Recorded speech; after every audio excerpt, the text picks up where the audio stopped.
Manhwa starts, with a mage casting an ability, and another mage blocking it for his party. He says that it's over now, and he points his wand, telling the labyrinth master to try to block this.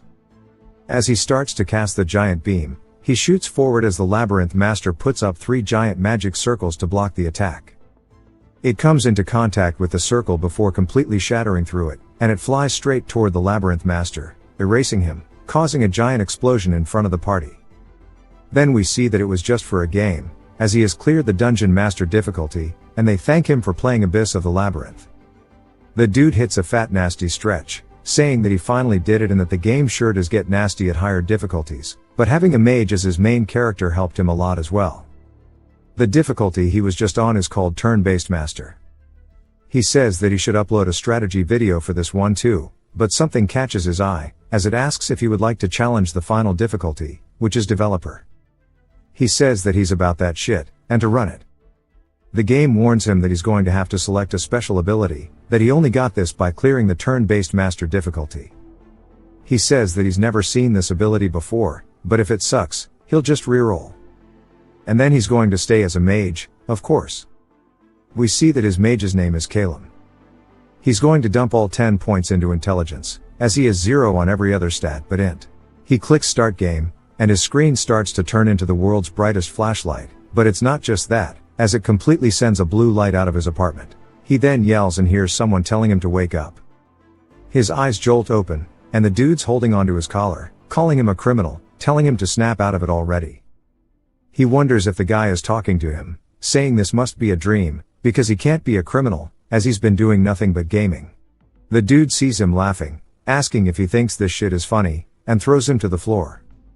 He says that it's better to lose his mind now than later, as he's going to die anyway. The dude says this must be a dream, wondering why it hurts, but most of all, why this dream is so vivid. A man stands before a giant gate, telling everybody that everyone's been given a magic wand. Everybody here has been turned into a slave for their crimes, and the labyrinth is their one and only chance to change their fate. If they make it out alive, they can use the money earned in the maze to buy their freedom, and if they wish, they'll even have a chance to enroll in their magic academy. He's looking down at his hands now, saying that this is straight up out of Abyss of the Labyrinth, and says there's no way he's suddenly inside of this game. The mage then continues, saying that everybody is going to descend in order. As he's going in with his party now, he says that he has no idea what's going on, but this is the character he just created, Calum. And if this is the labyrinth from the game, then whatever monster they meet is going to be brutal, and he needs to figure things out now, and he should check the abilities of those who entered with him. He turns, and one of the dudes says that everybody should stay calm as a divine prophecy just came down, and it told him that they're all going to die. Bro is just straight delusional. Going to call him Calum until we learn his name, and he says that they're all losing it.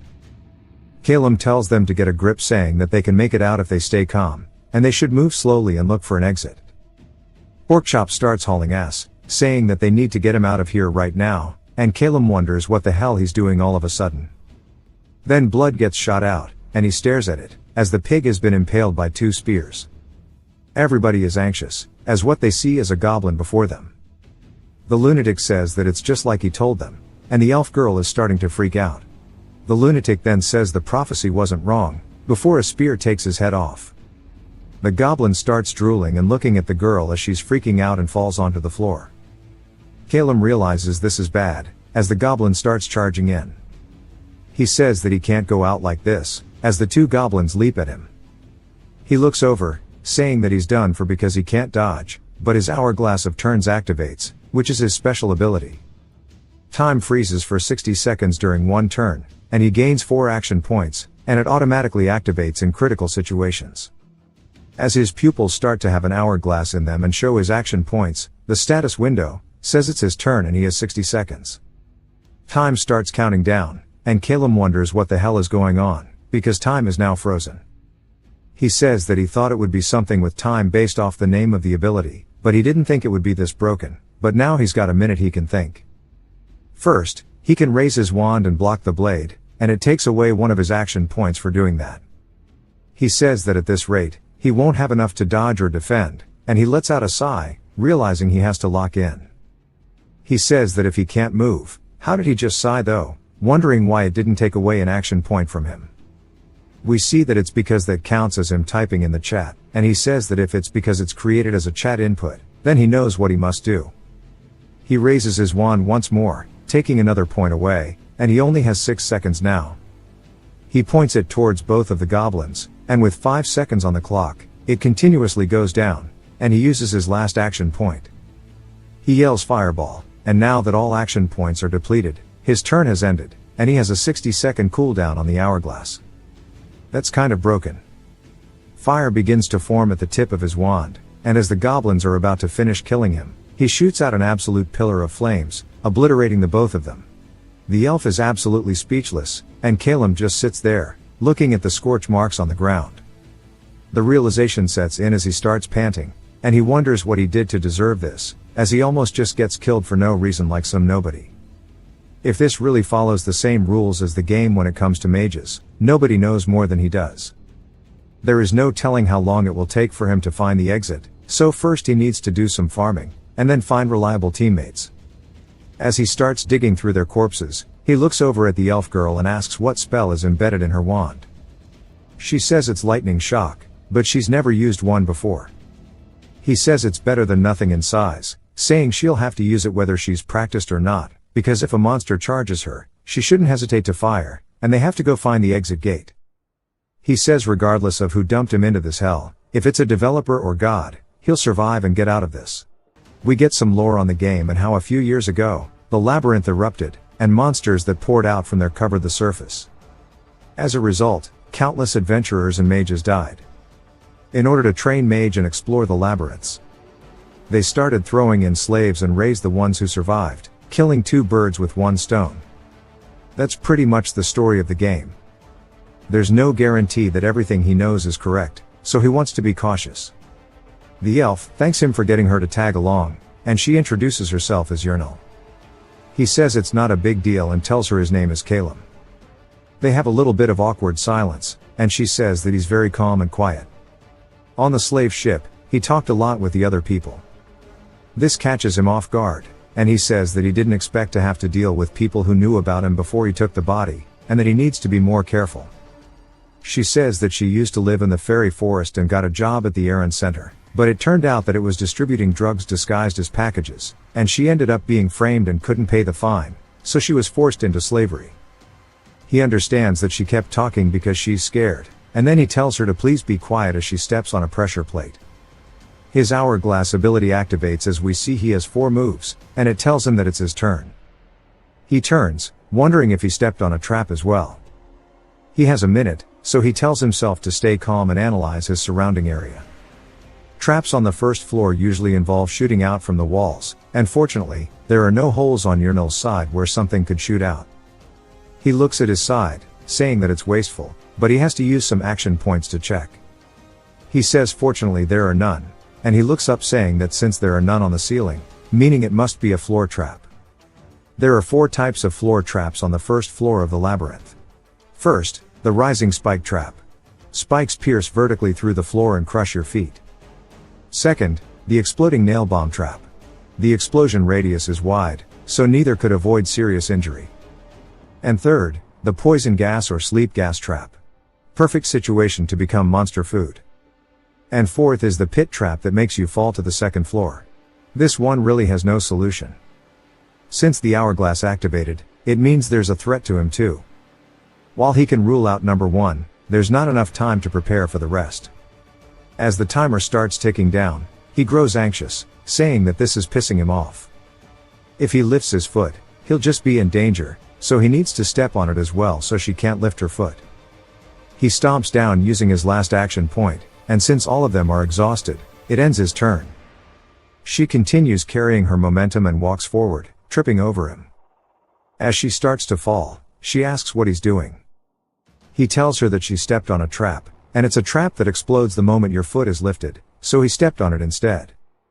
She starts panicking, wondering what to do, and he asks if she remembers the oak barrel they passed earlier. She says yes, and he asks if she could go grab it. She says that she'll be right back. Imagine if she ran into another trap. But he says that these kinds of traps can be handled by placing a heavy object on them, and he only needs to wait about 10 minutes. But it's been a whole 30, and he grows worried, saying that there's no way she got caught in another trap, or maybe she encountered monsters, and it might have been crazy for him to step on the trap in her place. He says that he should have been more selfish, but we hear her panting, saying that she brought it, and she apologizes for being late. It was just really heavy. He says she did well and just put it on the tile that he's standing in. She says okay, and he says that now that they're far enough from it, he wants to switch to the telekinesis magic wand first. And there might be an unexpected new trap, so checking is essential. He makes it move using his wand, and a giant explosion goes off, sending out a gust of wind throughout the room. He says now they can go, and he's glad that the trap was what he thought it was, and now it's not just the monsters, but he's worried about traps too. Dealing with both of these is going to make it a hassle, but there's a lot of hope. Since he has the initiative with the hourglass, and since it's still the first floor, 10 intellect should be enough. However, whether he can activate the hourglass when he wants, and that he needs to be sure if magic casting consumes action points.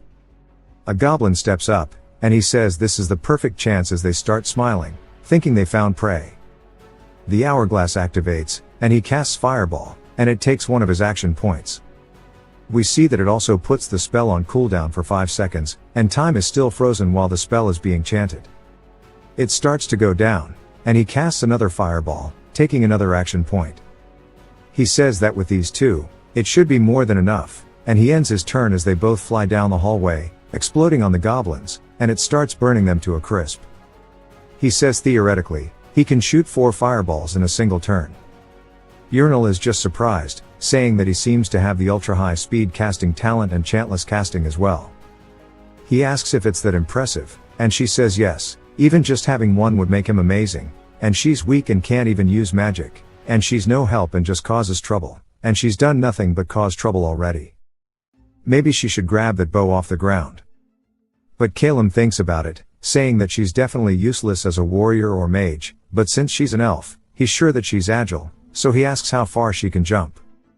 She thinks about it, saying that when she was in the fairy forest, it was about 4 meters or so. He's surprised, saying that that means her agility is at least 5 or more, and tells her to wait a moment. Calum grabs the bow, asking if she would try using this, and they just got it from the goblin. She says that she's actually way more comfortable with the bow, as she often shot one in the forest. He says this works out well, and that she can just provide support from the rear while he uses his wand.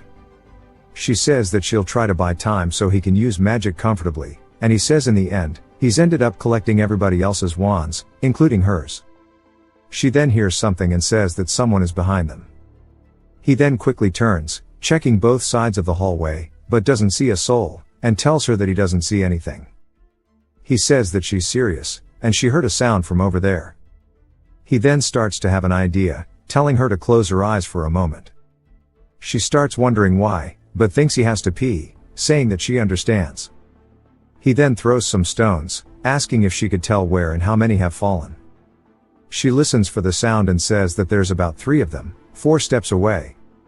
He says there's no doubt about it. She has the ability to hear and judge the position, and it's called sound mapping in the game.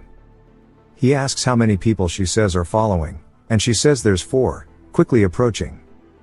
He doesn't know why they're following, but considering the worst case scenarios, it won't be easy since they have to face a party where everyone survived. He says for now, they should hide instead. As they start running, he says they can hide around the corner and wait until the enemies come.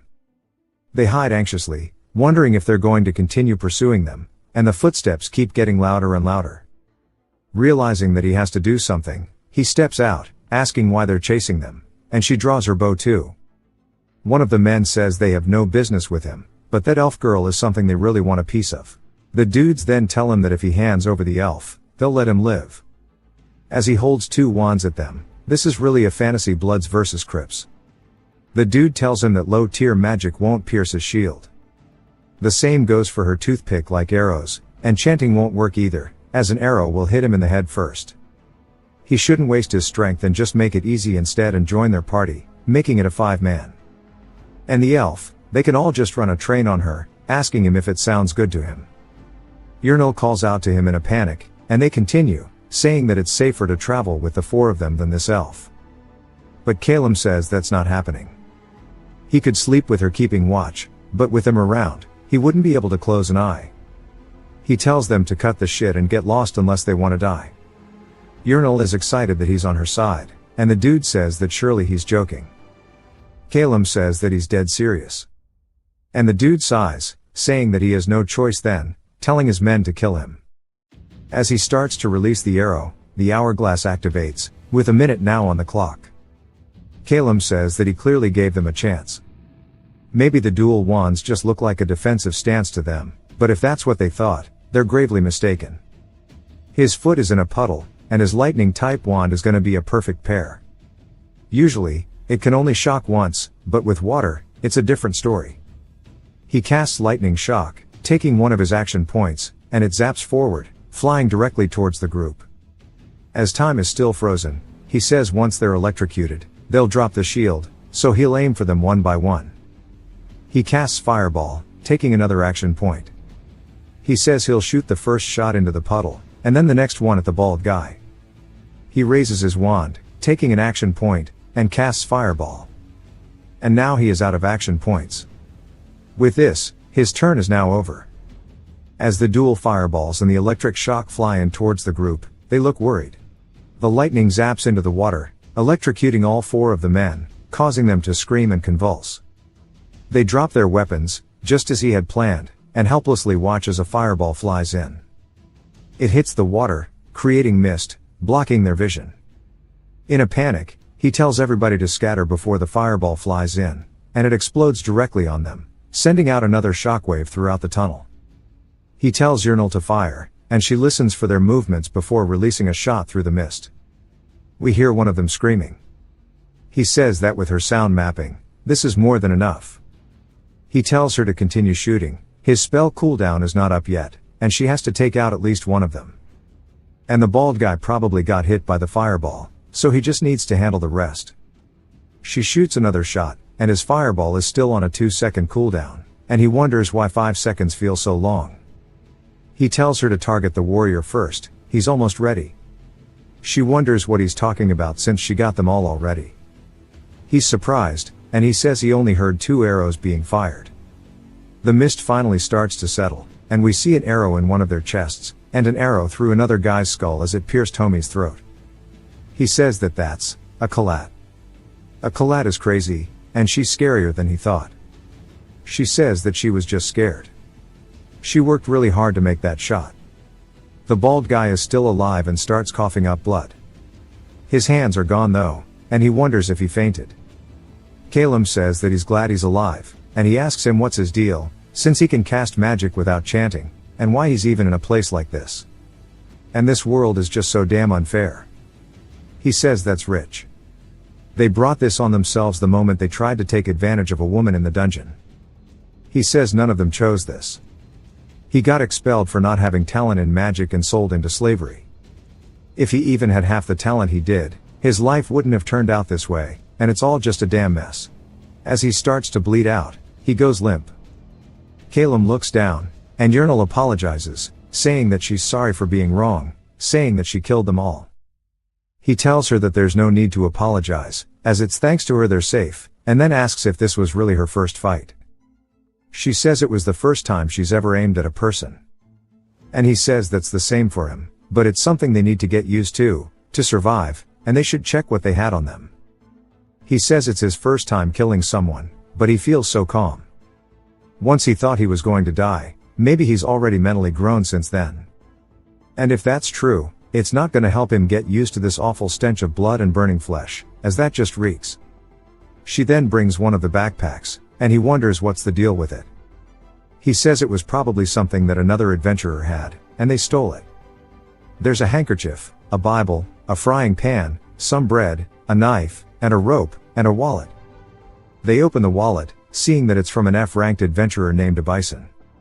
She says that his face doesn't match either of any of them, and Calum says he's probably the real owner of this backpack. Either he died and they looted it, or he got left behind and killed. And now that he thinks about it, even in the game, there were lots of ways to die. And that bald guy seemed to at least understand the basics of combat layout and positioning, but he never expected he'd use his ability or that he'd manipulate the environment. Calum says that if the situation were reversed, he probably wouldn't have considered that possibility either. He would have ended up just like him. But that hourglass, he would have already been dead. Depending on only luck and ability like this isn't really his style. Frustrated, he tells her they need to get. And he needs a thorough and flawless strategy with 0 variables, because his life is on the line. And it's time for him to finally admit it. This is no longer a game, but to him, it's a reality that he must clear. It jumps to later, as Yernal is panting, and they're walking down a hallway. Calum glances over, saying that 12 hours of goblin hunting would tire anyone out, and he asks her if she wants to rest. She gets excited, asking if he's sure, and then they set up a fire and use some pillars as a sitting stool. She hands him a piece of bread, telling him to eat this, and he thanks her. She then calls out to him and thanks him for saving her twice today. He says not to mention it, as she did all the work. They also collected tons of magic stones, thanks to her, and she says that if he had accepted their offer back then, she doesn't know what would have happened. He asks why he would do that. Yes, he would never abandon trustworthy comrades. She starts to cry since he called her a comrade, and she says that he should sleep first, and she'll keep watch. He then immediately rests, saying that he'll do it without hesitation, thanks to her. As he falls asleep, the status window says he's now entering rest mode. His level has also increased from level 1 to level 3. He says that he didn't expect to only level up when sleep mode is triggered, and we see that he has 2 stat points to distribute. He says that his 10 intellect is from the original stat points, and the +2 is from dual wielding the wands. He needs 13 to smash goblin shields, and he maxed it out in the game as well. So he's just going to go that route. As he puts it in, he also spots Yernal's name. We see that she also went from level 1 to level 3. She is all in on agility, with 2 points in dexterity. He says that she is a classic elf, and that this is insane because she has 2 dex base. As expected, she had the sound mapping skill, which is what he thought. He decides to max out her agility, and rest mode is now over. He says that now he's back to reality, it's her turn to sleep. She thanks him and immediately rolls over in the bed in the sleeping bag, saying she's waited for this for so long.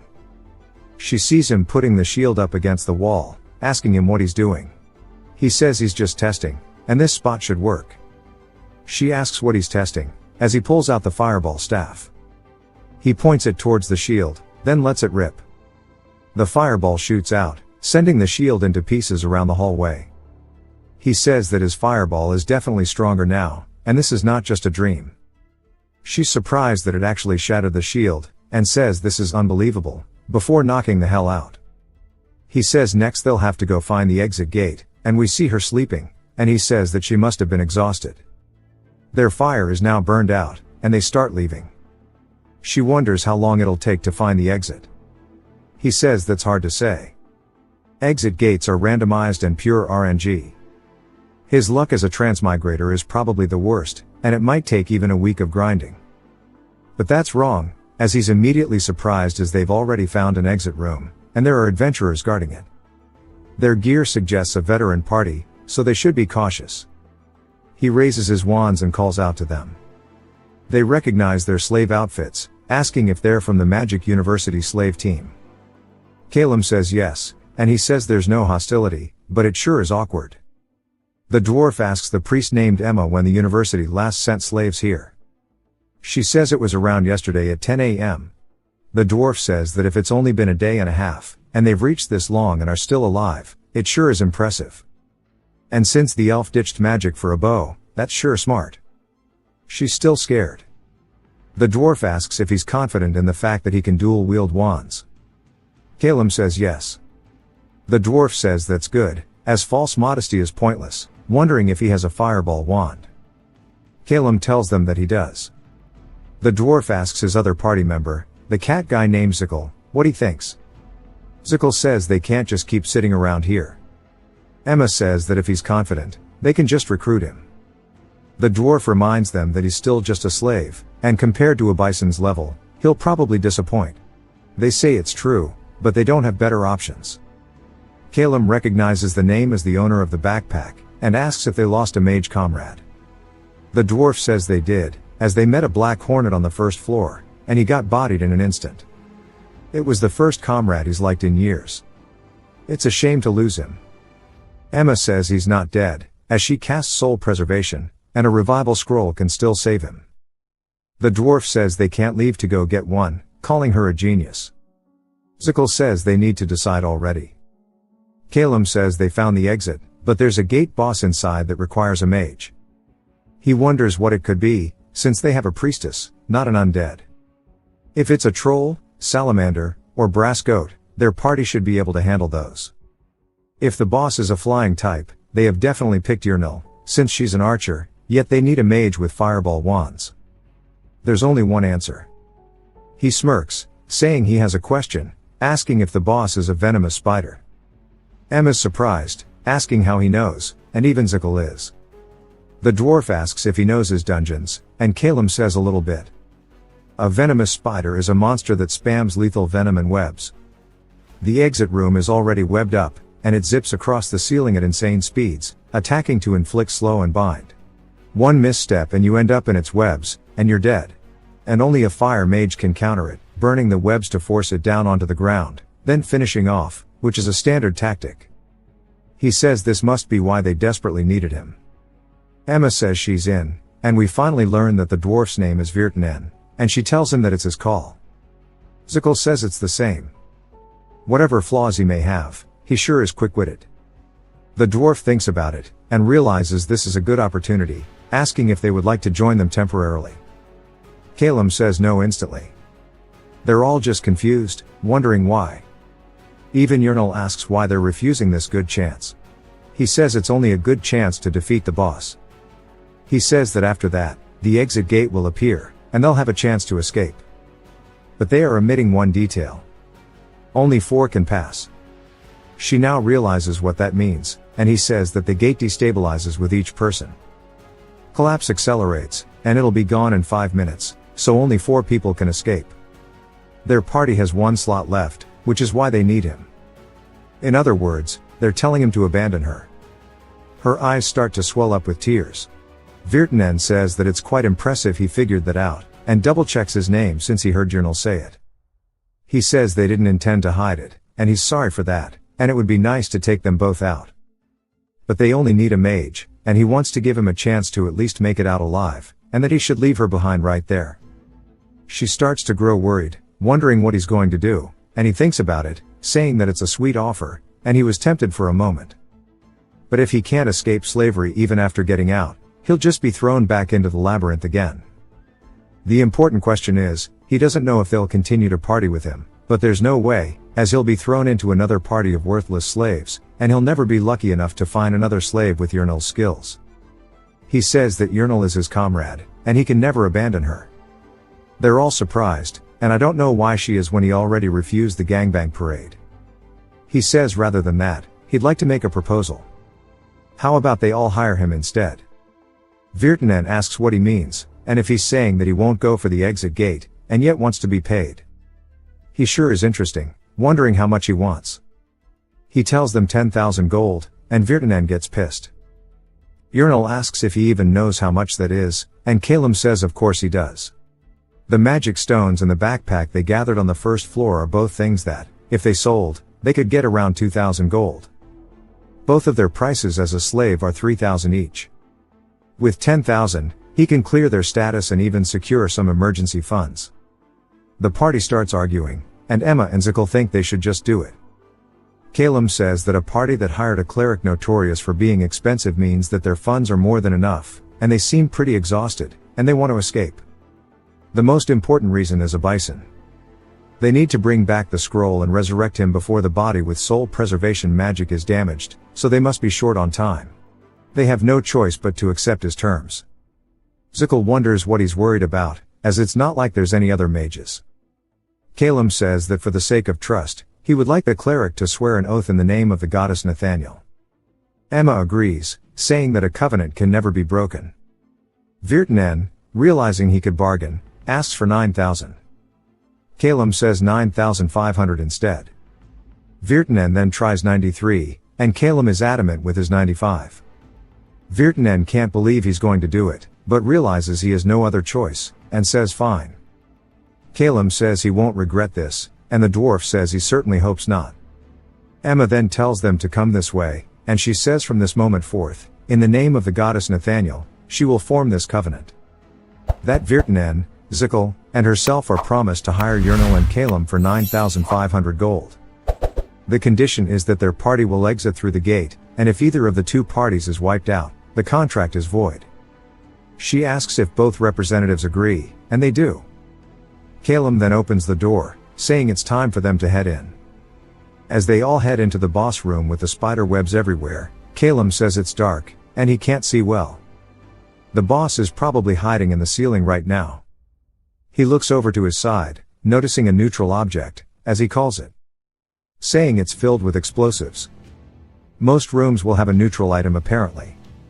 Virtanen tell them to watch out for the webs on the floor, and if he steps on them, they're hard to get off. Calum says they need to find the boss first. Virtanen says all they have to do is burn the webs, and he shouldn't try to be a hero. He then hears a sound that makes a chill run down his spine, and they look up, seeing a web shooting out from the ceiling directly down towards him. Virtanen deflects it with his axe and tells Calum to hurry up and blast the ceiling with a fireball, as the thing needs to come down now. It continues to rapid fire the shots, and Calum says that with it exposing its position like this, it'll be easy, and there won't be many chances, so he needs to deal a ton of damage at once. His hourglass turns on, and since he has 4 charges, he decides to go all out and casts fireball after fireball after fireball. Now with a single action remaining, you guessed it, another fireball. Since all actions have been consumed, the turn ends, and all the fireballs shoot up in the sky towards the boss. Right on its mouth, they explode, creating a massive explosion. Zickel, Emma, and Virtanen all just confused, asking how he cast 4 spells, and there wasn't even a chant. As the fire starts to spread, Calum tells everyone to focus, and this is their chance. From experience, he knows they can't miss this chance for burst damage. He tells Yernal to shoot, and she starts doing so as the boss is burning, falling to the ground. She lets out not 1 arrow, but 6. 3 of them bounce off with no damage. He tells her to wait for a minute, as using a goblin bow is meaningless. The boss heads to the ground, and the fire surges up towards the ceiling. He tells Emma to make a magic barrier, and as soon as the barrier is up, Zickel needs to charge in. Zickel calls him a rookie, asking why he's ordering him around, but understands this is the right call. As the smoke from the fire starts to settle, Zickel charges straight in towards the spider. The spider raises its legs and starts to attack Zickel, but he locks in using an ability called Leaping Ambush. He cuts off 2 of its legs, flying high over it. The boss starts to scream and falls onto its back into a defensive position. Virtanen says that it's going to blow, and that Emma needs to get ready. She then casts a spell called Constellation Shield, putting a barrier up in front of all of them. Calum says that this means they knew the pattern and prepared for it, but rather than blocking the poison sac explosion, before the poison inside can explode, freezing it solid is the best way, as he shoots out Ice Lance straight towards the boss. It hits its egg sac and causes it to freeze over. He says that now that he's done that, Emma needs to fall back, and Virtanen needs to charge in. Emma is confused, and Calum yells, telling Virtanen to hurry up with his burst damage. Virtanen tells him that normally, they just need to keep up the shield, but he yells, telling him to do as he says. They're so bad at listening, and in the game, all he had to do was click. Virtanen charges in, saying that he sure does have a new temper, and leaps up off the ground, raising his axe high over him, and uses his ability called the Great Shattering Cleave straight down on the boss's head, sending a shockwave through the room. With his axe now buried into its skull, he pulls it out, saying it's over, and raises it overhead. He says surely these guys do understand that when the boss is the boss, there is a very low chance, but it's possible there is a second phase. They then start saying that they finally got it, and even if it was just the first floor boss, they could not let their guard down. Yernal sees Calum holding his wand, and Calum says they said the magical word, they got it.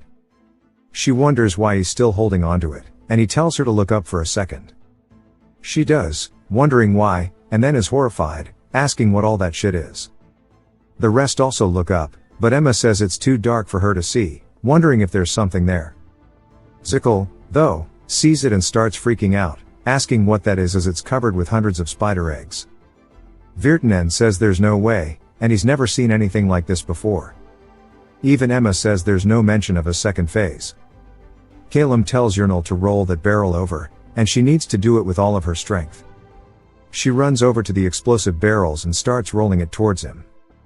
Virtanen stops it from rolling, asking if he wants him to yeet this. Calum says yes, but Virtanen tells him he doesn't know where to aim it. Calum says that's simple, telling Emma to cast weapon light on Yurnal's arrow.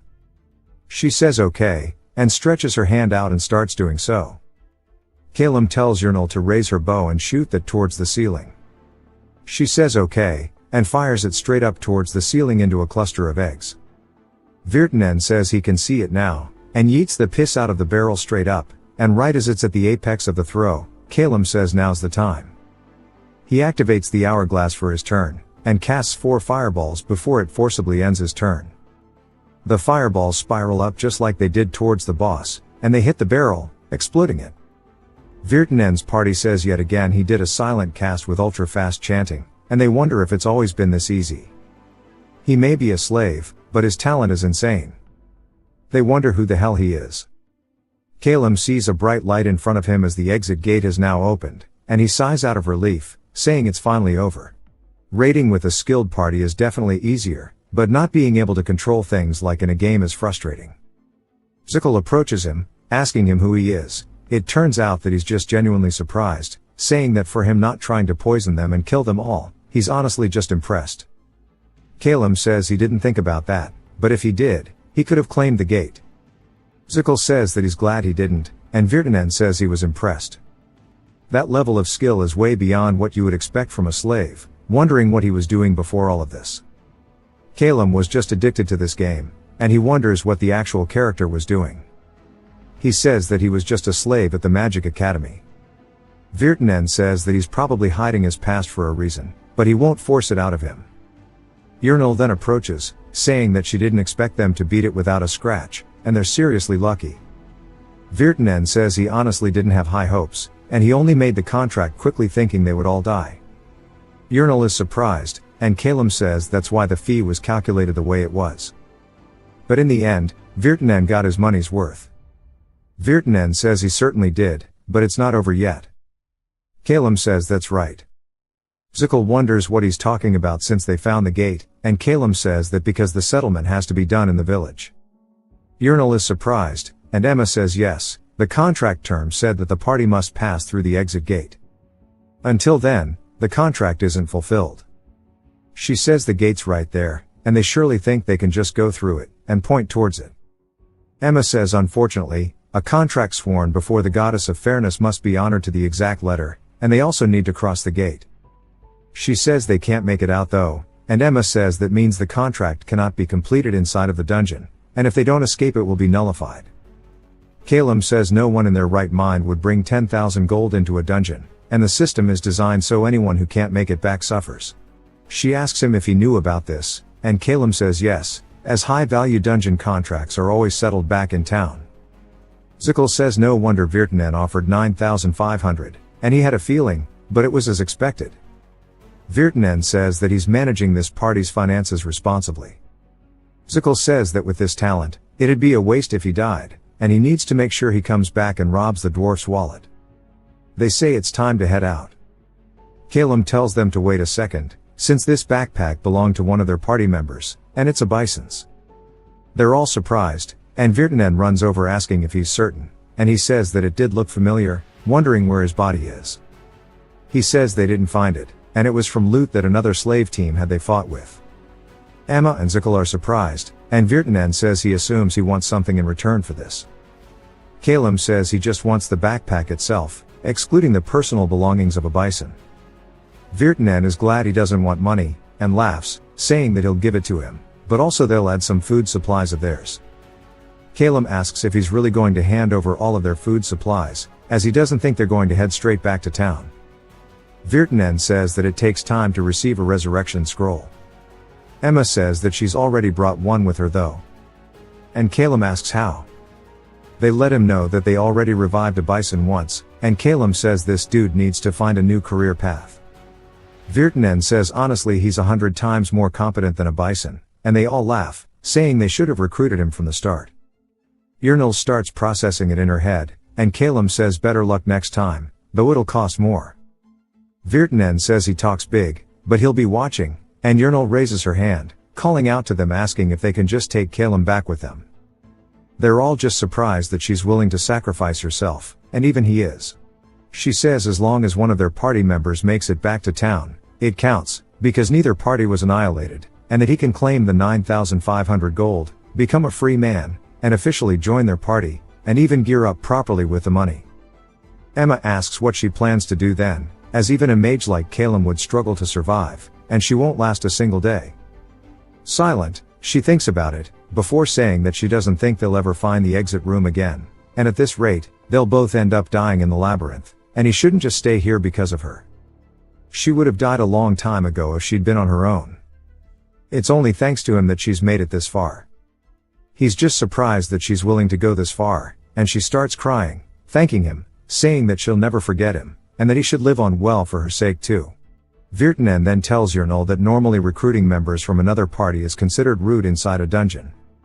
She asks why they were doing that at the exit room then, and he says that he only thought of them as criminal slaves they could use to take the boss down, and he didn't think about what came after, so he's sorry. But now it's different. He wants to treat them not as slaves, but as a proper party, so he would like to make the both of them an offer. First, if Calum is willing, he would like to officially recruit him. If he joins their party, they'll offer a 25% profit share and a payment of 9,500 gold. Calum says this is quite a generous offer, as Yrnel reassures him by grabbing onto his hand, saying that she'll be fine and manage on her own, and she really does not want him to die because of her, and they should just part with smiles. The status window appears, saying that this is an hourglass expansion opportunity. If he stays by Yrnel's side now, her trust level will reach 100%. This catches him off guard, and he wonders what this is. He reads into it, and it says that if he maintains her trust above 80% afterward, he'll be able to give her commands during his turn. After his turn ends, she will carry out the command of her own will. He says this is crazy, and now that he thinks about it, in the game, special abilities got upgraded through different routes depending on level ups, and it looks like it's the same in real life. The skill expansion is the ability to command party members. If he gives the command on his turn and ends it, that means she will act immediately upon it, but she's just wondering why he's not leaving. Of course, he probably can't give her orders that exceed her limits, and that wouldn't make any sense, and the commands he can give will likely be simple actions, such as for her to drop her shield and shoot a spider, and in terms of action points, it's probably 1 point per move, just like for him. The dwarf party never listened at all, but she was always acting as soon as his turn ended. Considering how a single point of action affects combat, he smiles, saying this is great. Virtanen asks what he thinks, but Calum says he needs to think more. He activates the hourglass to give himself a minute of calm so he can think. He wonders which is the greatest benefit. He doesn't know what kind of butterfly effect this choice will have, so he needs to be cautious. He can either take the hourglass upgrade in Yrnel, or escape the dungeon right now and break free from slavery, and become a member of a seasoned party with the dwarf. His turn ends, and he's made up his mind. He grabs Yrnel's arm, saying that he appreciates the offer, but his answer remains the same, and he's going to escape together with Yrnel. As originally planned, the three of them should go through the gate.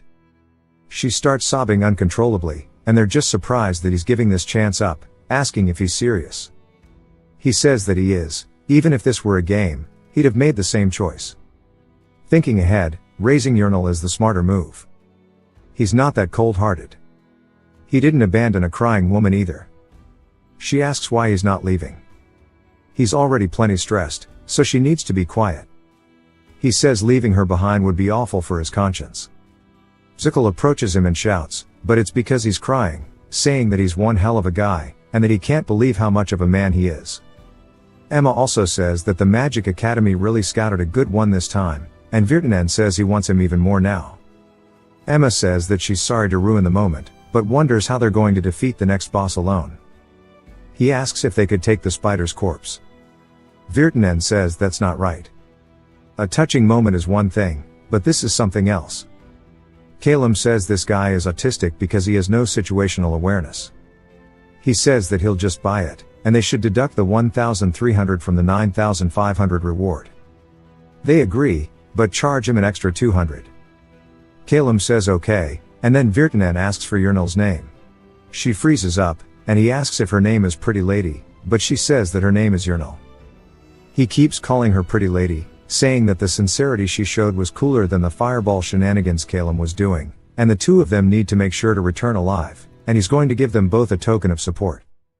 As he hands her 4 health potions, she thanks him.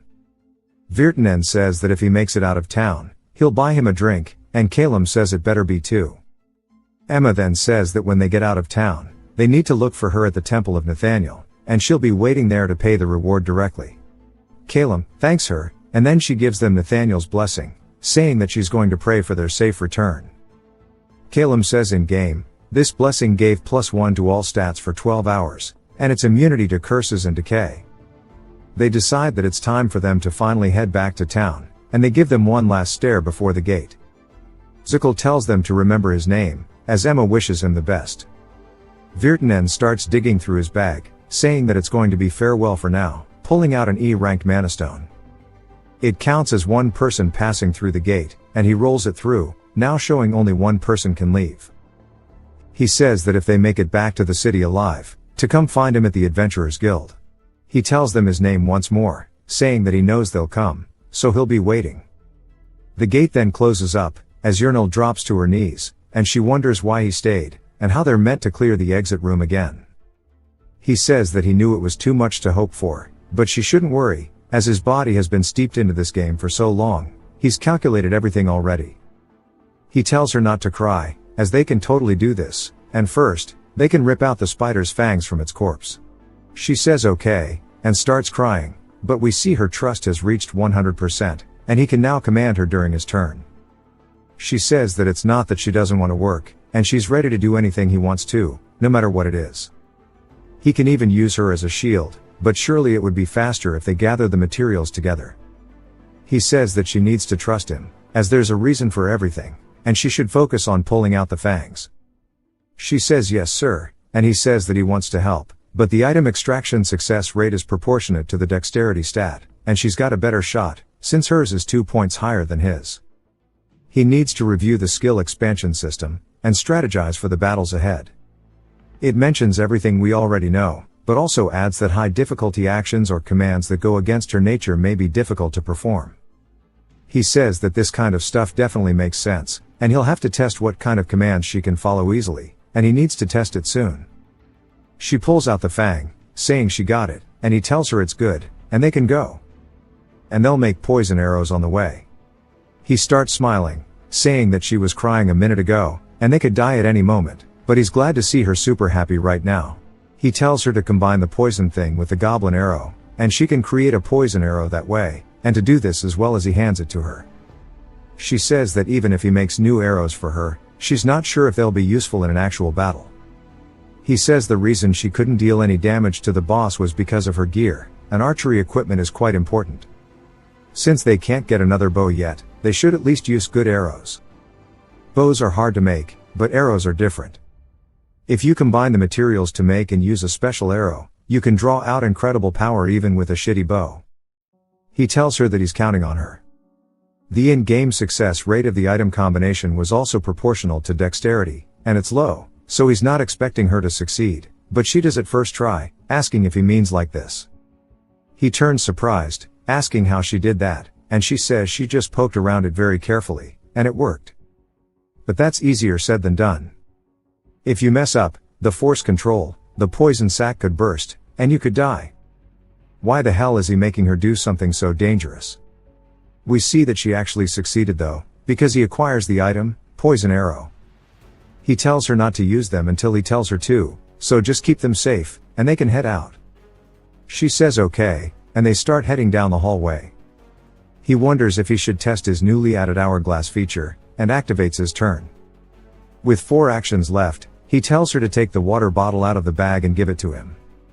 It doesn't consume action points, and he's surprised, saying that it makes sense since it's not considered him acting directly. The turn ends, and she opens the bag, grabbing the water. He asks why she's doing this all of a sudden, and she says that it's a bit hot, and she thought he might be thirsty. He smiles, saying that he's now just curious how it'll work during combat. Some goblins appear further down, and he says that this is a good opportunity. He activates the hourglass, and uses one of his action points, casting Fireball, saying that he'll deal with the first one, and tells her to shoot the leg of the goblin in the back. He ends his turn, and she immediately releases an arrow. After the one goblin gets torched, we see it pierce through its friend's leg. It falls to the ground, screaming in pain, and he walks over, pointing the wand at its head, and casts Fireball. He asks why she shot through its leg and not its head. She says that's because the leg was easier to hit, and he says that if he gives out an order during his turn, she carries it out, regardless of her own will. This is good, and it'll help when there's a problem that's difficult for him to handle, for instance, things that only a woman can do.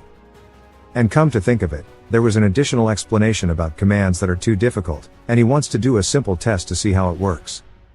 He activates the hourglass, telling her to do a TikTok dance, and ends his turn, only for her to be confused.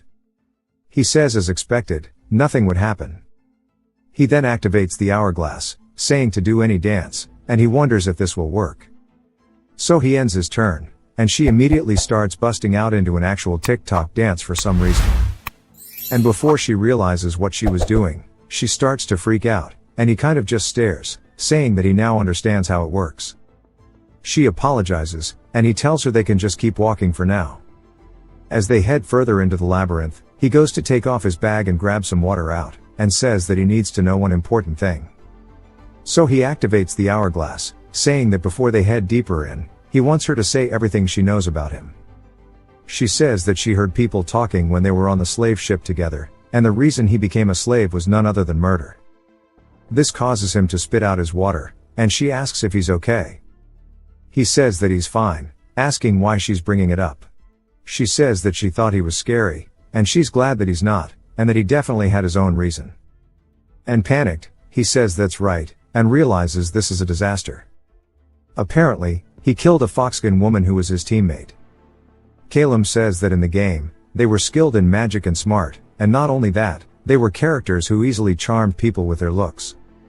Yrnal says that she probably committed a crime worthy of death, as the Calum she knows would never have done that without reason. He says that she's low-key kind of a fanatic, and he's sorry for that. And he tells her that a lot has happened. She says that before, he mentioned that he was active as a labyrinth adventurer, and that the Magic University puts one person with labyrinth experience into each 4-person slave party. And now, she thinks she knows why they formed the teams that way, because since he's here, she's really glad. He says that he wonders more about him before he possessed the body, and as they turn the corner, she's surprised, as they see another exit room. Calum says he did expect another one, but finding it already is too lucky, and it makes him more anxious. She then tells him to look at this, as she's pointing at a person on the floor. She says it's definitely a bison, and that soul preservation magic just makes it look like he's sleeping. And he's also really neat and pale, wondering if he might be a rich boy. Calum says that he most likely is, since soul preservation magic is expensive, and slaves couldn't even dream of it. She says this is the first time she's seen it in person, and Calum says he wonders if they recovered the body and take it out. Maybe a bison's family will give them a reward, but more importantly, one of his legs is missing. He asks if she hears the sound of anything eating meat nearby. She listens, saying that she does hear a very unpleasant sound, and he asks if it's maybe the sound of wings. She says no, and he says this is strange. If he was taken down by a black hornet, like the dwarf said, it would leave its spot or hunt for more while it has its prey. He tells her that they should head towards the sound, and she says that they don't have to go anywhere. As soon as she turns the corner, she points, saying it's in this other one, and they turn, and we see the culprit was a black hornet larva. Calum's surprised that it disappeared, leaving its young, saying if adventurers had defeated it, there should be traces of a battle, and for the larva to be left here alone is strange, unless it encountered a stronger entity, and there's no way the strongest monster on the first floor would have run away. He then has a gross realization, asking if any adventurer has gone missing on the first floor recently. She says she doesn't know the details, but she heard a rogue called Mr. Back Attack went missing. Something about how he single-handedly defeated a black hornet when all of his party members were defeated. But wonders why he's asking. Calum says that he's sure of it now. A rogue, the worst possible matchup for a mage. She asks what's wrong, and asks if she's ever heard of a possessed adventurer. She says she hasn't. He says that's to be expected. It's an extremely rare occurrence in the labyrinth. Even after clearing countless rounds in the game, there's only one case where a possessed adventurer appeared as the exit boss on the first floor. It's a state where an adventurer's soul is captured by the labyrinth master, turning them into a servant. They have an incurable madness status effect, and they use the same skills and magic from their adventurer days, but are much more powerful, which makes them a pain to deal with. He says no wonder they found the exit room so quickly, as the labyrinth master is toying with them. He says this is a headache, and she can tell he's panicked, and starts crying, asking if they're done for, realizing that he can't show himself losing composure. He apologizes, telling her not to worry. It's a difficult situation, but they can definitely do it. She asks if he's certain. He says of course, as he's here after all. It jumps to a tavern in the city, and we hear a guy laughing at Virtanen, but Virtanen tells him to be serious. The bartender says that he needs to be realistic, and there's no way there's a chantless, ultra-fast caster, as either one of those things is a once-in-a-century occurrence. Virtanen says that if he doesn't want to believe it, then don't, and the bartender says that he made it back, and that's what matters, telling him to hold on a second. He pours him a cup, and Virtanen asks why he's doing this, as he hasn't ordered anything yet. He says he thought he ordered it with a chantless spell and laughs at him, telling him to hurry up and chug it at ultra speed. Bro was really flaming him. Virtanen downs it, and the bartender asks how Zikal was. He says not bad, he's still lacking in experience within the labyrinth, but his skills are solid. The bartender says of course, everyone he introduces is a promising talent, and he should give him a bit more experience, and he'll probably be the next Mr. Back Attack. Virtanen says Back Attack is a legend among the first floor adventurers. He's someone who could have pulled double duty even in a second floor party, and he won't be able to compare just yet. He can't believe someone like that got taken over by the labyrinth master. The bartender says it's a real shame. Virtanen says it's an even greater tragedy for the adventurer who meets Back Attack as a boss.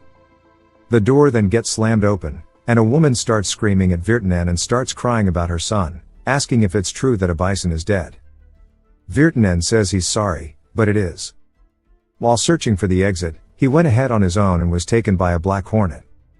She starts crying and says that she asked him to take care of her son. Her other son says that his soul preservation might still be intact, and they should stay calm and hear Virtanen out. And of course, a bison's death is not either of their faults.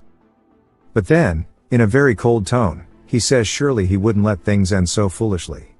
Not when a member of the Burton family has died, and he's already made plans to rescue a bison.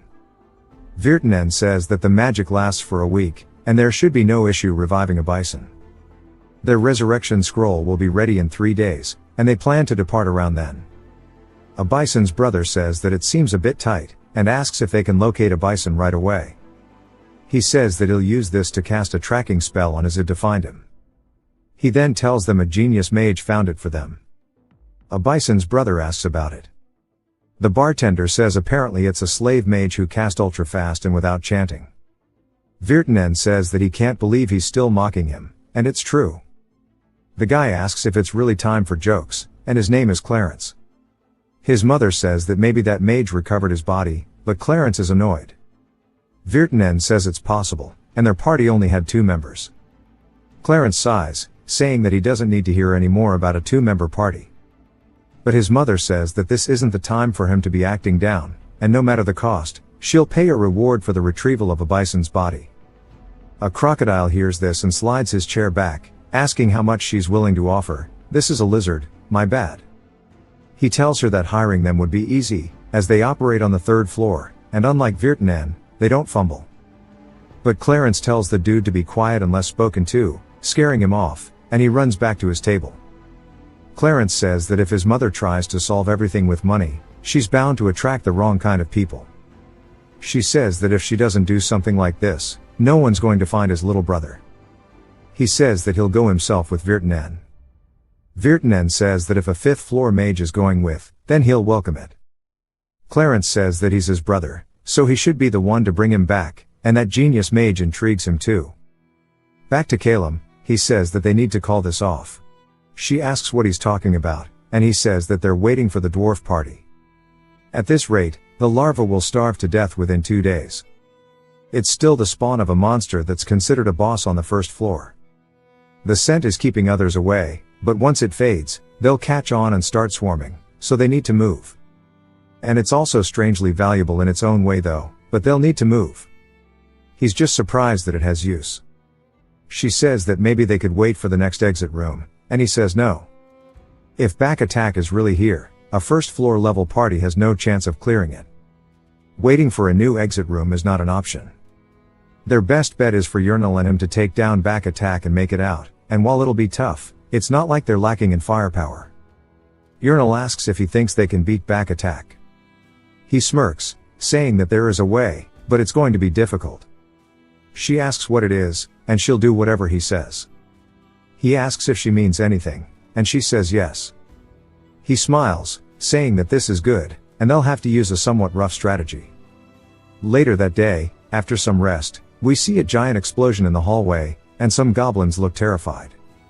One of them gets shocked, and the other catches an arrow to the dome, and Calum says from now on, they're going through hellish training.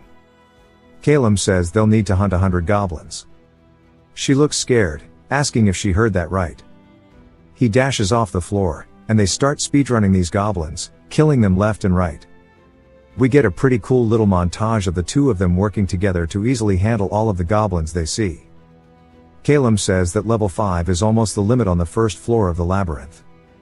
They've reached just over level 4 after defeating the spider. If they train hard for 2 days, leveling up is achievable. Reaching level 5 is important because it's the growth breakpoint where you can learn one more special ability, which should come in huge for him. He's going to collect only the most valuable magic stones and discard the rest. He tells her they should hunt the goblin shaman. He can tell that she's a little gassed out, but they need to hunt it and find the most useful scrolls. He says that they should hurry up and go after it. She says okay, bro is overworking her. That night, they're resting back by the larvae. He tells her she did a good job, and she's just panting, laying on the floor. He says fortunately they are ready. She says that the larvae's breathing sounds much weaker, almost like hers. He says that it's still alive, but it'll probably die by tomorrow since it has not eaten for days. She then wonders if they should feed it a bison. Calum says things have gotten hardcore, but not that bad. He says damaging a soul-preserved corpse is a serious crime, but it's a relief they managed to find all the necessary items in time. She wonders what they're going to do now. She sees him filling the orc barrel with water. She says this must be part of his plan. He says that's right, and it's almost ready. It's time to get some rest. She gets excited, and she says they should swap shifts, but he already lays down, saying he'll sleep first. She starts releasing killing intent, saying that he always has his reasons, and he says it can't be helped. If he doesn't sleep first, he can't level up or plan strategies. He tells her that it's not much, but he'll take watch for an extra 30 minutes during the shift change. She says okay, and immediately seems happier. She tells him to get some good rest then, and he says that she sure does have one scary side. He says that she should wake him up in 2.5 hours. He enters the rest state, and we see that his level has went from 4 to 5, and hers as well as 4 to 5. He can now select a new special ability. Calum says from now on they're gonna enter the exit room, and she says that she's not doubting him, but if he's really planning to face the boss looking like this. He says that what she sees isn't everything. The fact that they will defeat the boss remains unchanged. She says it's not that, she was just wondering if he would really be wearing this. He says of course, as the Black Hornet's egg is really hard. He has this eggshell as armor, and he's got the poor little larva crying. She says that shit reeks. The doors open to the boss room, and they enter it, seeing a man sitting on a throne across the room. He slowly stands up, and Calum tells him to bring it on. Mr. Back Attack starts laughing menacingly before vanishing, instantly appearing behind the two of them, coming in with an attack to live up to his backshot name. It's now Calum's turn as the hourglass activates. He says that he couldn't see it, but seeing as the hourglass activated, He must have used the scale-leaping ambush and is now behind his back. He anticipated the rogue's play pattern and aimed in advance, as it's already pointed directly in his face. Actual 4D chess. He says after landing a 4-shot lightning shock, he needs to command Yahello to douse him with water as soon as he's electrocuted. All action points have been consumed, ending his turn, putting his thing on a 60-second cooldown. Time unfreezes as Mr. Backattack gets shocked. While he's being electrocuted, he drops to his knees as Yahello grabs onto the orc barrel filled with water and douses him completely with it as he gets drenched. Calum says now he's in a soaked state and uses a skill called Ice Pick and launches it at him. He dodges with a zigzag, creating distance. Instead of coming in, and Calum says that's an ability called Shadow Leap. Since he used all of his movement skills before the cooldown resets, he tells her to lift the oak barrel as he starts to use the telekinesis wand. He tells her to burst it with an arrow as he holds it overhead.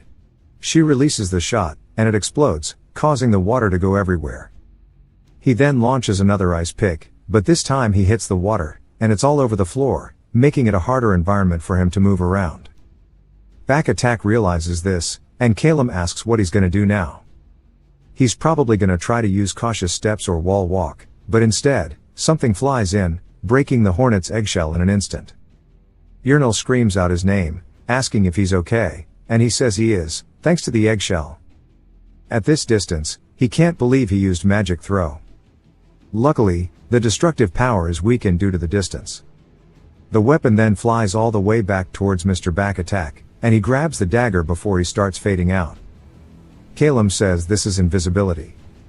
He tells Yahello to find his position, and she says okay as she starts using her ears to listen.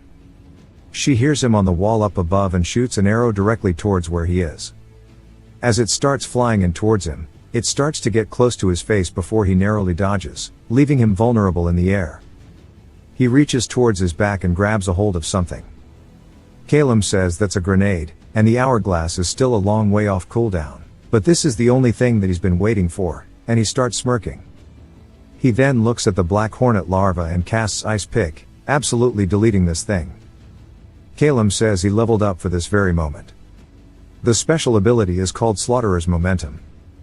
As he pulls out the lightning wand once more, he starts aiming it down, and the hourglass activates.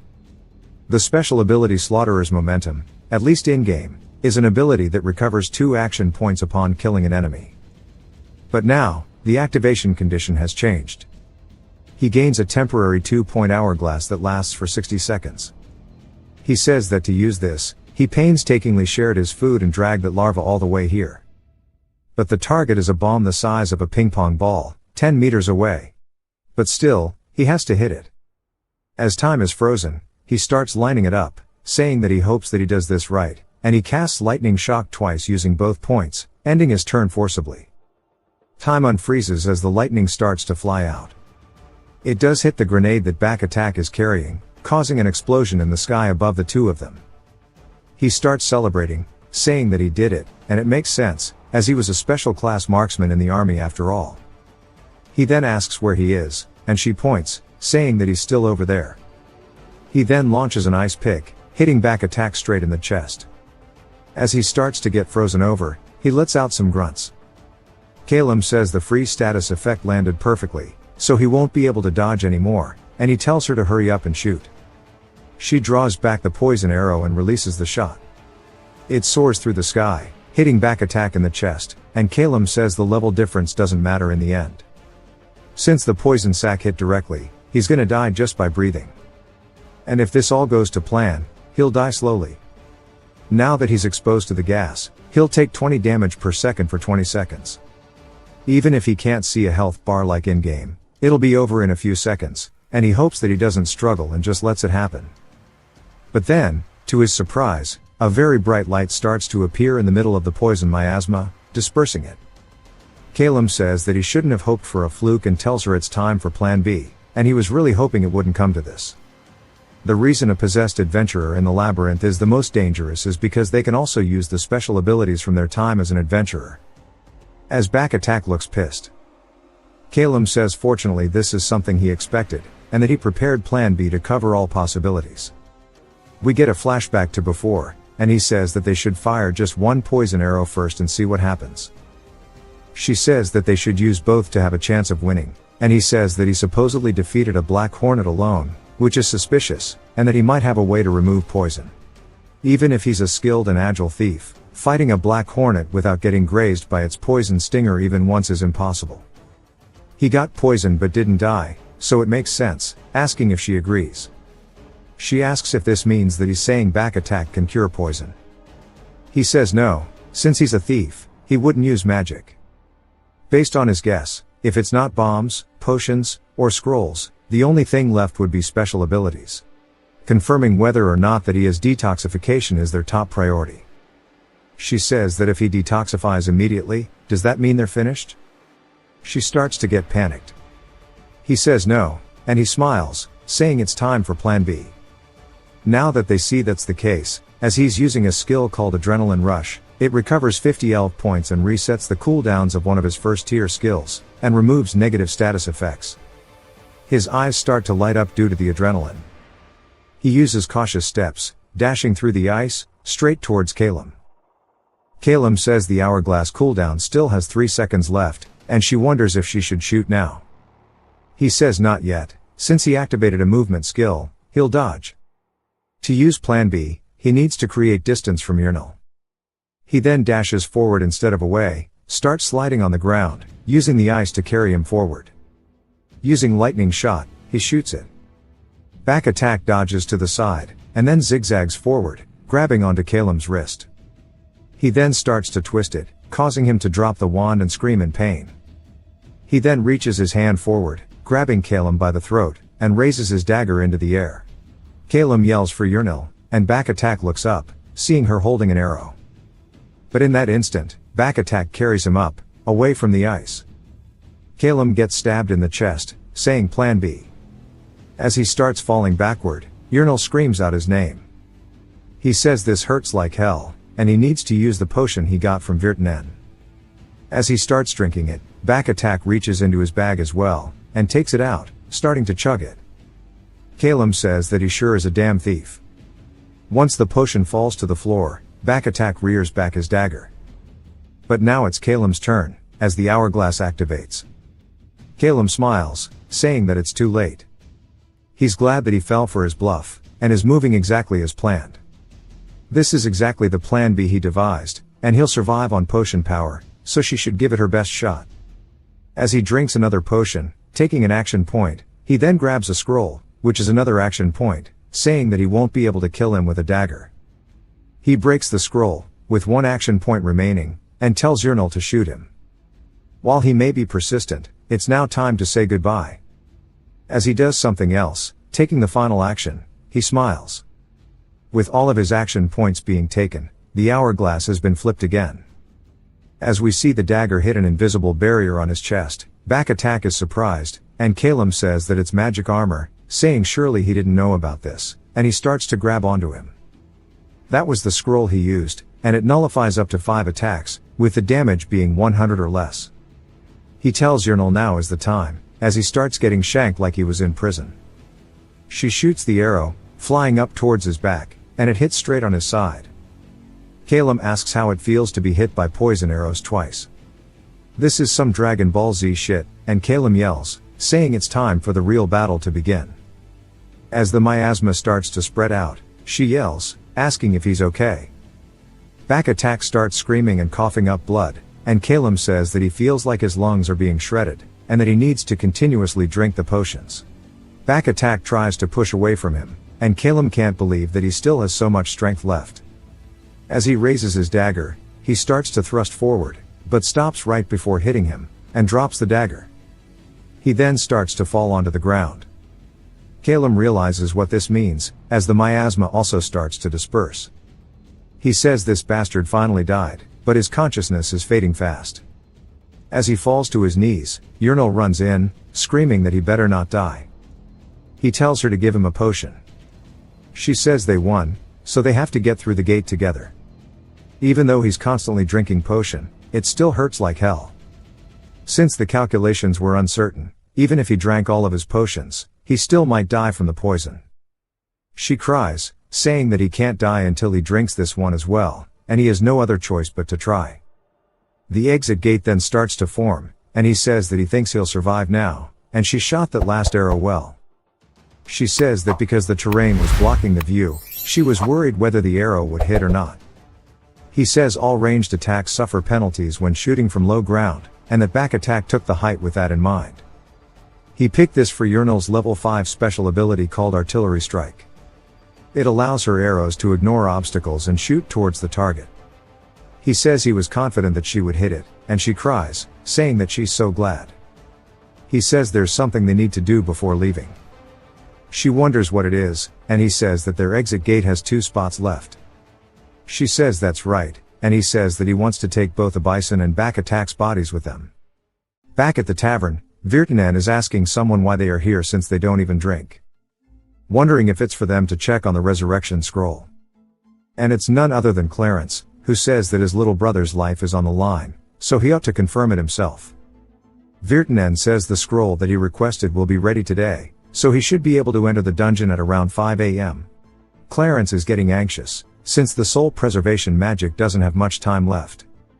If the rescue fails, even if they did issue another scroll, resurrection won't be possible, and he needs to eliminate every variable and make this succeed. Emma barges into the tavern, saying that she's brought the scroll as requested. More importantly, they need to head to the dungeon office right now, as the first floor exit gate has been opened. They all seem surprised, and Clarence asks if she's sure that it was the first floor gate. She says that's what she has heard, and they have to go now. Virtanen says they need to go check it out, and Zickel jokingly says that he can smell Virtanen's money getting snatched. At the Dungeon Union underground control room, the gate opens, and we see a girl stretching, saying that it's been open forever, wondering why nobody's coming out, and that she's heard ridiculous rumors about ultra-fast casting and no chanting. She wonders why she has to go through this.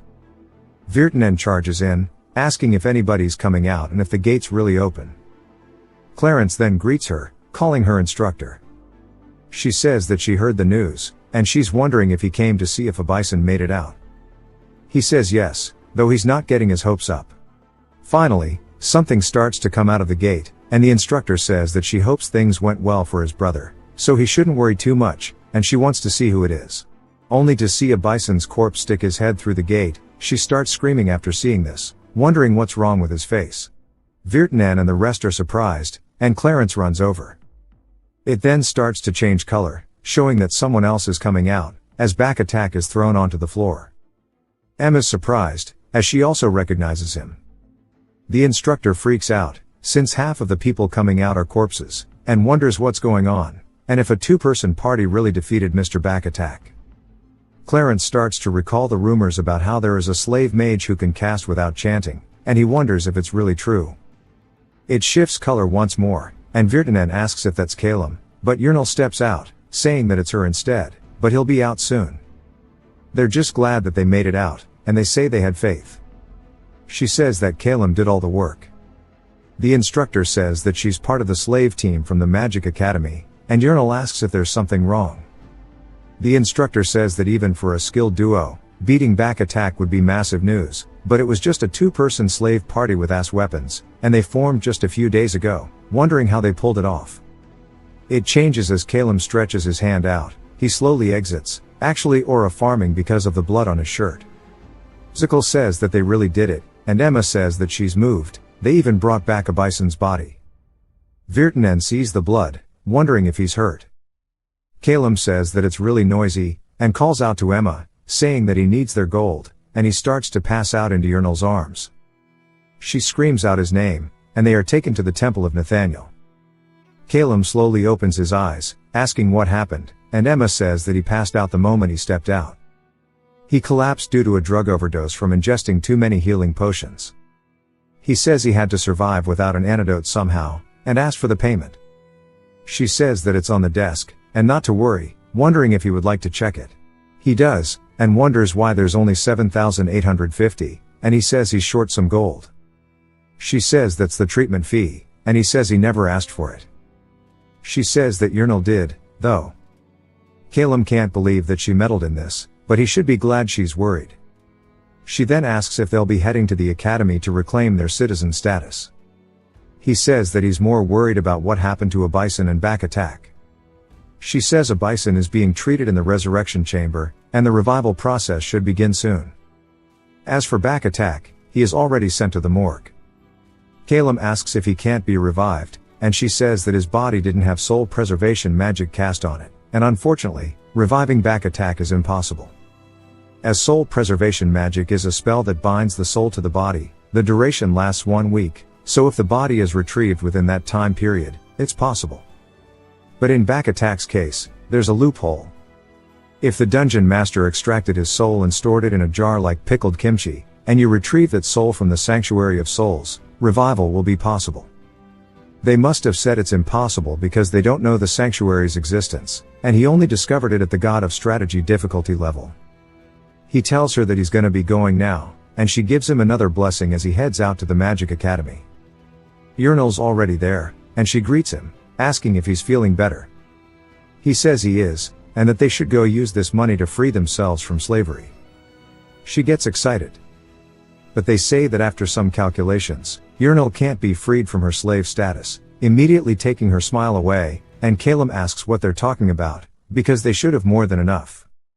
The guy says that the price for free citizen status is 3,000 gold, but based on her contribution, her share is only 2 gold, therefore she can't become a free citizen. Calum says that he doesn't quite understand, wondering what the standard is for calculation and distribution. The guy says it would be better to show him in person rather than explain it. The scales of fairness measure what each person contributed to the adventure. According to the Virtanen party's testimony, this is the level of her contribution in the exit battle room. Calum says he's never seen this magic in the game, and he says that her contribution is too low, and that she personally crafted the weapon that defeated back attack. He asks if that has anything to do with the Virtanen party's contract. He says that because the plan was to acquire the poison arrow and clear the next exit room, if she didn't have the dexterity to process the poison fang, he wouldn't have proposed the contract in the first place. She starts crying. The guy thinks about it, and as the scale starts to get adjusted, he says it has been recorded on the scales of fairness, and they can begin the full calculation for their adventure. He then casts lie prevention magic as well, meaning that neither of them are able to speak anything but the truth. The guy tells them to understand that this is the manual used when evaluating a slave's team contribution, and his tongue might also feel a bit numb. They should place their bags on the table, and truthfully recount their adventure and contributions up until they left the labyrinth. Calum goes up first, and he says they'll begin with his testimony. He says that they need to escape slavery together. The total amount from selling various magic stones and back attacks belongings is 14,600 gold. This is about the earnings of a typical 4-person party on the first floor, but out of this, her share is only 20%. Even with her total settlement, it doesn't even reach the 3,000 she needs. Calum says that he thought he tried pretty hard, and he wonders why it's only 20%, and this isn't enough money. She starts to cry and get disappointed. The guy asks if she's disappointed, saying that the average income for slaves in the labyrinth is 500 gold, and that's only if they make it through the 10% survival rate.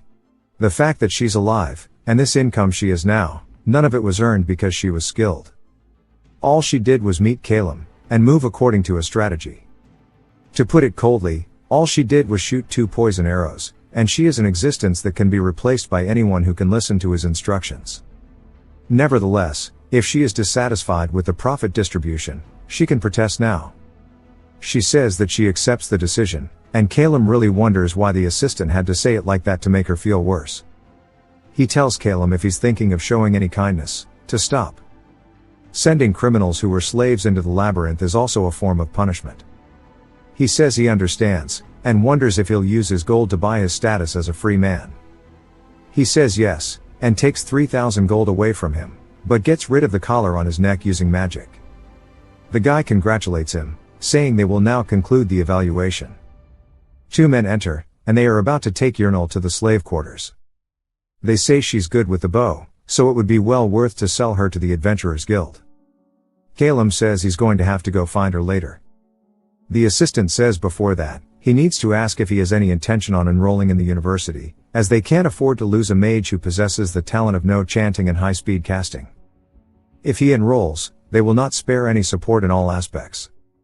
Calum says seeing his attitude is changing, he definitely sees him as a free man now.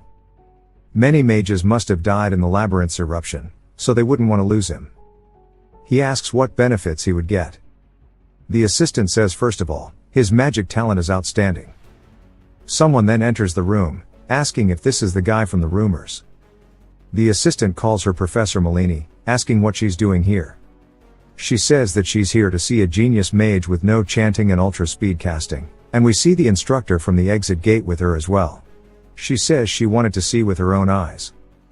Calum introduces himself, and she says she likes the look in his eyes, and the admissions guide isn't important right now. But he hasn't been a free man for long, so she'll ask him one thing. What he thinks is the mission of a mage. He says that it's to develop new magic, or subjugate labyrinth monsters. Malini says that's wrong. There is a mission more noble than that, and that is to eliminate the otherworld possessors. His heart starts to sink, and she says for quite a long time, there has been much damage from the labyrinth's eruptions. To stop this, they have not given up the chase for a long time. As a result of investigating the monster's movements, direction, and the timing of the labyrinth's eruptions, there's only one reason for it, and it's because of the numerous possessors who have crossed over into this world. And when they don't enter the labyrinth for more than 2 weeks, they also found out that it erupts to eliminate them. And she doesn't know why, but they must do that for the sake of peace. He says it seems like he's not destined to live peacefully, even as a free man. And she says that looking at his record, he was a labyrinth adventurer from the far eastern city of Windurn.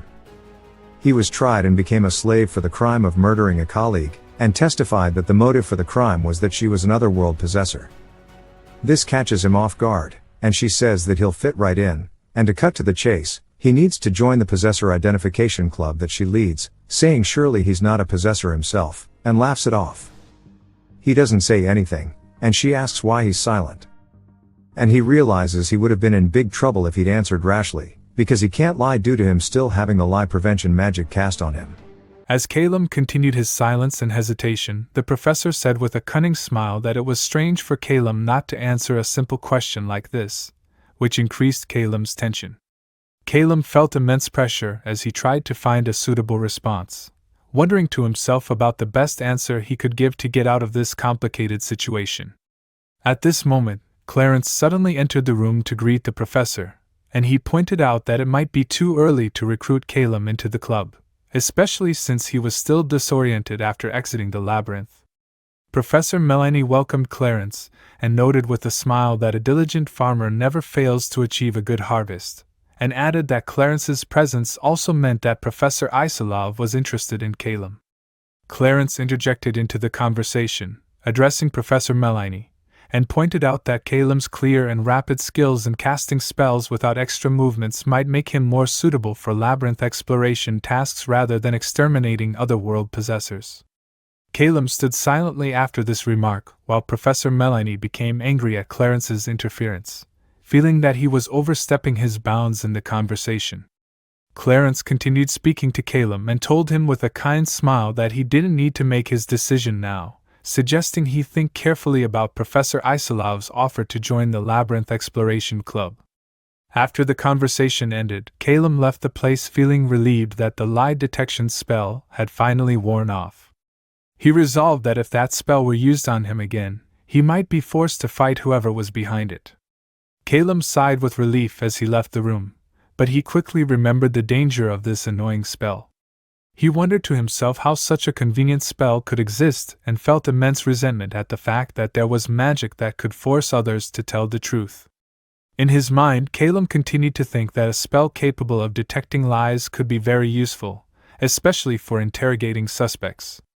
But he also wondered if this spell had any hidden limitations or flaws, which made him angrier the more he thought about it.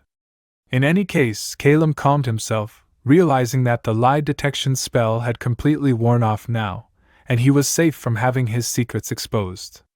Clarence approached him, apologizing for the delay in introducing himself, and identified himself as a final-year mage at the Magic University. Clarence continued, stating that he was the older brother of Avison, whom Calum had recently rescued, and he expressed his deep gratitude to Calum, as it was thanks to him that he easily found his sibling's body. Calum calmly replied that he too was now a free person, so it wasn't a complete loss for him. Clarence gently apologized to Calum for walking beside him without saying anything for a long time, explaining that he thought it was inappropriate to talk while the spell was active. Calum was surprised by Clarence's comment, and assured him that most people consider the use of this type of spell to be extremely rude. Clarence explained that this spell is not legally allowed to be used randomly on anyone. It is only permitted during the evaluation of slave teams. Calum realized to himself that this spell had restrictions and conditions, and felt immense anger towards Professor Melanie for her very poor timing in using it. Clarence apologized for Professor Melanie's rudeness, and explained that not everyone rejects the existence of other world possessors. Clarence explained the situation at the Magic University to Calum, clarifying that there are 3 main factions within the university with different orientations and stances regarding other world possessors. First, Professor Melanie's faction, which is heavily focused on eliminating other world possessors. Second, Professor Isolov's faction, which supports them and oversees labyrinth exploration operations. And finally, Professor Dahlstream's faction, which believes in venerating and revering other world possessors. Clarence explained that Professor Dahlstream studies ancient texts and magical manuscripts, and his research deals with the relationship between other world possessors and the Master of the Labyrinth. He added that Professor Dahlstream believes the Master of the Labyrinth is capable of controlling human souls, manipulating them, and driving them to madness. Clarence continued, saying that there is only one mage capable of resisting the madness of the Master of the Labyrinth, and Dahlstream believes this mage is one of the other world possessors. Calum was deeply shocked when he heard Clarence mention that this mage is the turn-based system sorcerer. Clarence explained that ancient legends say this sorcerer can stop the world itself and manipulate reality according to his will, but he added that this seems vague and ill-defined with only minor references to it in ancient texts. Clarence added that Professor Dahlstream's faction is the smallest, consisting of only 3 members, and relies on the efforts of a limited number of mages. After the conversation ended, Clarence told Calum that his professor was waiting for him and invited him to enter. Inside the room, Professor Isolov welcomed Calum and explained to him that their club researches and investigates strange phenomena inside the labyrinth. Isolov added that they study secret rooms, the ecosystem, and monsters, but their main focus currently is on possessed adventurers, not other world possessors. Isolov explained his theory about back attack to Calum, saying that he is neither fully alive nor dead, and he suspects his soul is still present and trapped somewhere inside the labyrinth. Calum thought that even if the professor had this insight, he didn't yet know anything about the resting place of souls that he himself knew well from his past experiences. Isolov clearly asked Calum to consider joining them and to help find back attack's soul. Calum smiled confidently to himself, realizing he had already completed a similar quest in the game before. He began to consider accepting the offer because the matter seemed clear and easy to him, but he hesitated a little, realizing that avoiding dealing with Professor Melanie was the best option. At the same time, he felt that dealing with Professor Dahlstream's faction, which reveres other world possessors, would be a great burden on him. Calum thought it over carefully and decided that the best option was to join Isolov's club. He then asked Professor Isolov if it would be possible for him to form his own team to carry out the club's activities. Isolov was a little surprised by the question and said with a smile that it was the first time he had heard such a request, as most students prefer to join an advanced team to ensure their safety. But he added that there was no objection to it in principle. Calum thanked Professor Isolov and agreed to join the club. After that, Calum was guided to his private room in the magic school's dormitory. Upon his arrival, the assistant informed him that this was his new room and advised him to rest well due to his previous ordeals. Calum entered the room very impressed by the level of comfort and luxury, admitting to himself that this place was much better than what he was used to before. Calum curiously asked the assistant if he could host his future team members in this room. The assistant replied that officially it was not allowed, but the assistant smiled slightly and told him that if he always followed the rules strictly, he would work non-stop, so Calum could do as he pleased as long as he was careful, which made Calum mentally label her as cunning.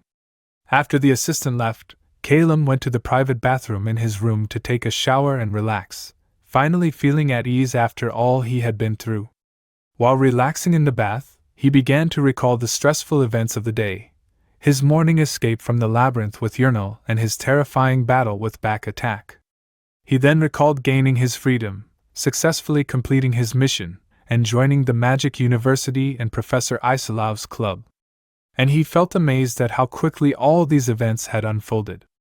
Calum couldn't believe all of this had happened in a single day. He began to plan what he would do tomorrow. He decided to visit the 24-hour library to gather information, and after that, he would go to the admissions office to get Yahello back.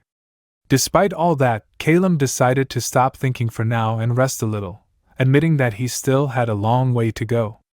The next day, Calum felt exhausted while attending his classes in the lecture hall after spending the night studying in the library. He assured himself that this exhaustion was better than being subjected to the lie detection spell again. Suddenly, Professor Dalstream approached him to greet him with a mysterious smile and introduced himself as the one responsible for teaching the first-year students a new spell called Memorize. Professor Dalstream explained to the students that this spell is a special ability that enables a mage to sign a contract with Wizarth, the god of wisdom. The professor added that whoever signs this contract receives a special memory book that allows for the memorization and storage of magic spells. Professor Dalstream began to demonstrate the spell practically for the students, explaining that each student would receive a memory book that they could use to memorize a specific number of spells. Calum activated the Memorize spell as requested, which granted him his own memory book. After activating the spell, Calum discovered that the number of spells he could memorize depended on the mage's level. Since he was at level 5, he had 3 available slots. The professor explained to the students that they were able to learn and memorize as many spells as there were slots in their books. The professor explained to the students that they could also create new spells by combining different slots. He then told them that the assistant, Scarlet, would teach them this herself. Scarlet looked surprised at being suddenly assigned the task while the professor apologized, reasoning that his back was hurting. The assistant, Scarlet, had thought that the first day of classes would be easy, but she realized that Professor Dalstream was still exhausted despite everything. After feeling tired herself, she announced to everyone that they would be moving to the magical training grounds and asked the students to follow her. In the training grounds, Scarlet began to explain to the students that the number of magic slots varies depending on each student's individual abilities. She clarified that when they have 2 slots, they can combine spells. Scarlet explained that if they combine 2 level 1 spells, the result would be a level 2 spell. This method is called bookbinding, a feature that allows them to register more powerful spells without using an additional slot. She told them that it was also possible to combine 3 spells together, but this method is very difficult and dangerous, and its success rate is very low, although it is extremely powerful. The assistant accompanying the professor demonstrated practically how 3 different spells are combined into a single one, and she named the spell Triple Attribute Strike.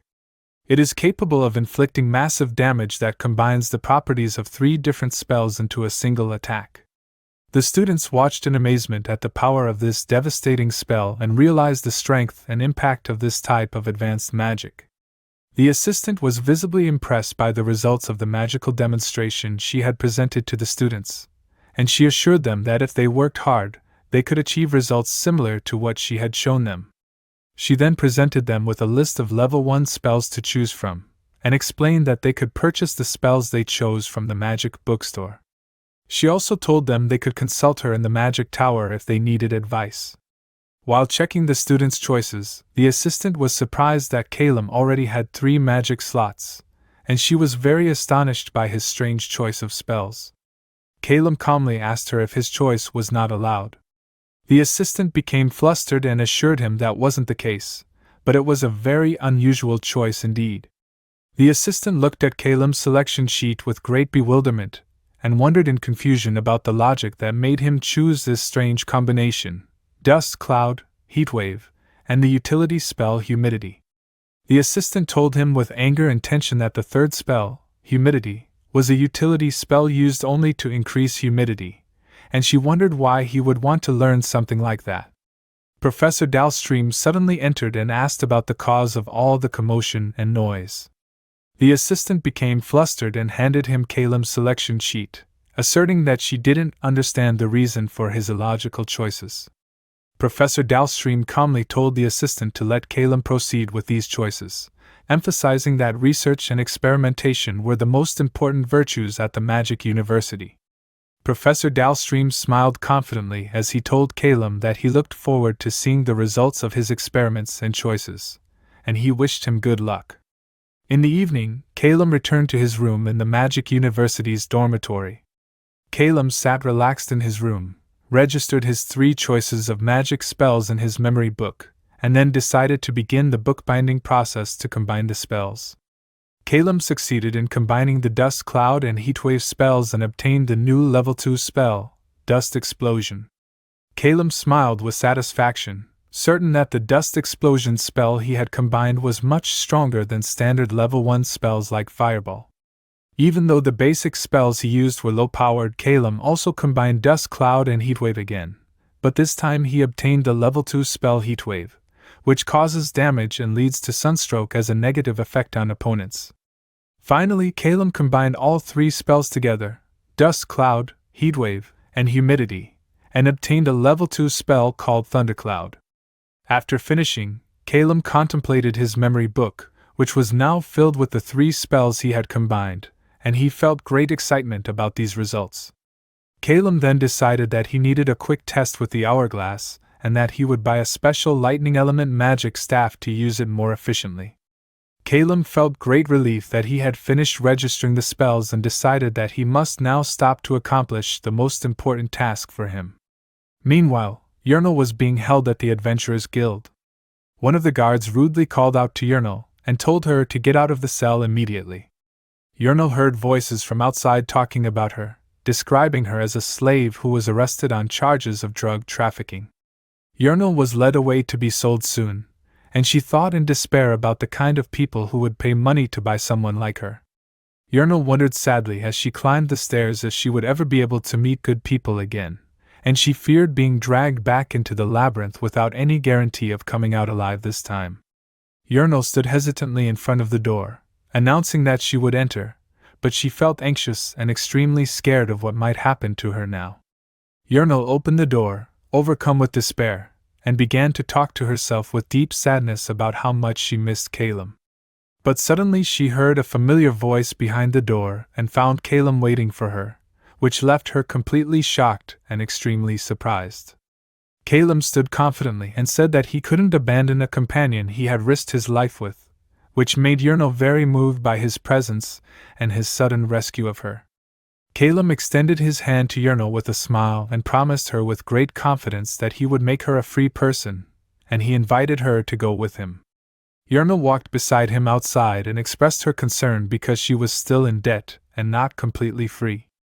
Calem assured her that he knew that very well and that there were 2 or 3 ways to make her completely free. He added that he would first collect the fee for recovering Avison's body as the first step in his plan.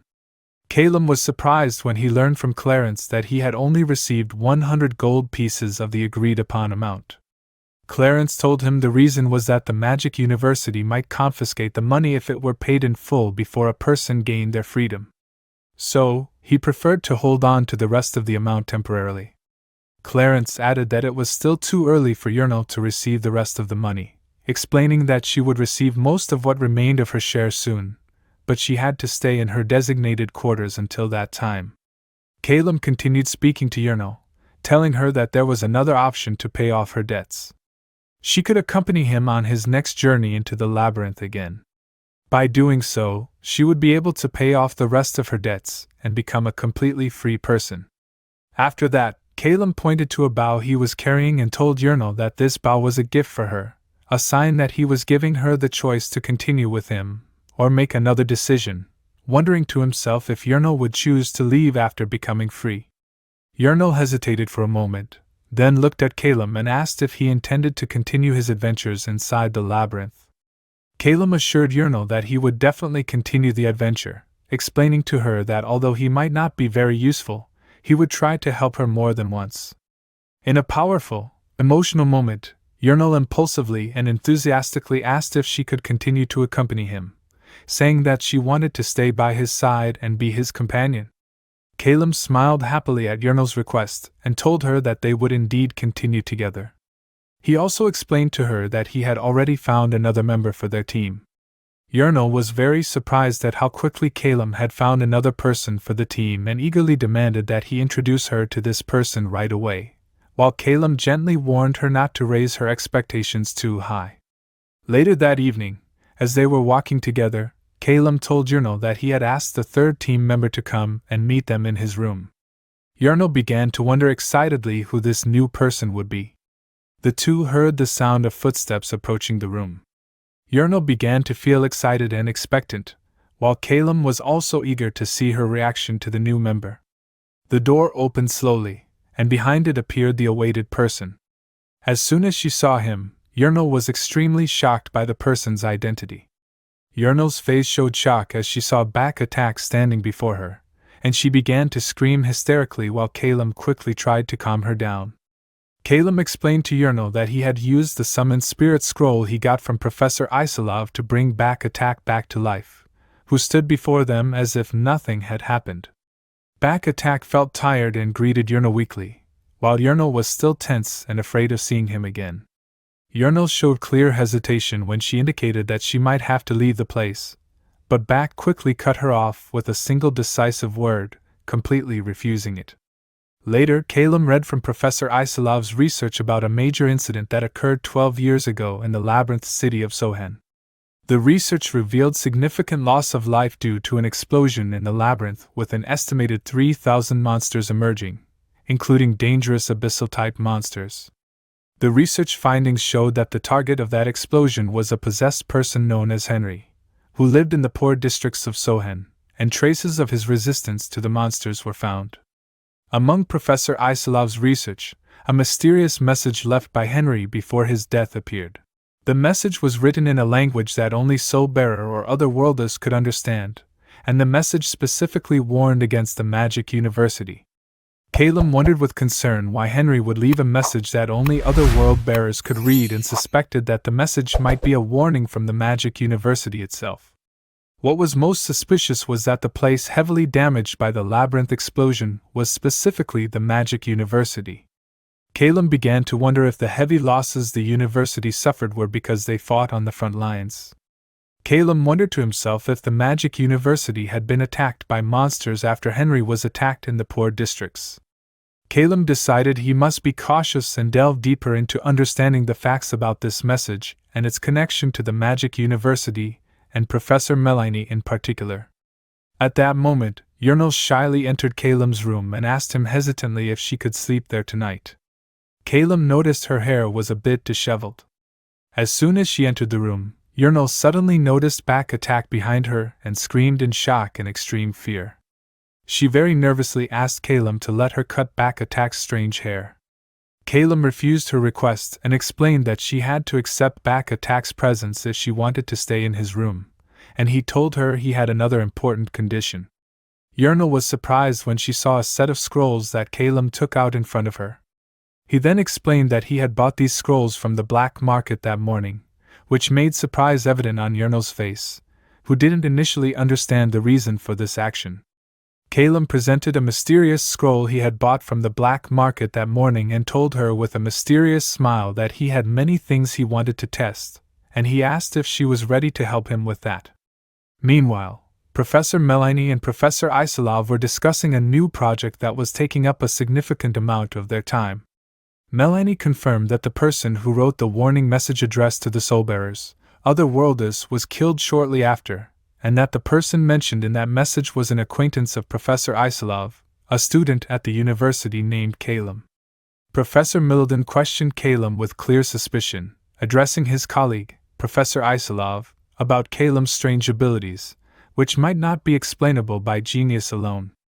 Melanie then recalled how Calum acted during the battle with the poisonous labyrinth spider, when he stopped the poison sacs explosion with a precise ice attack at the last moment.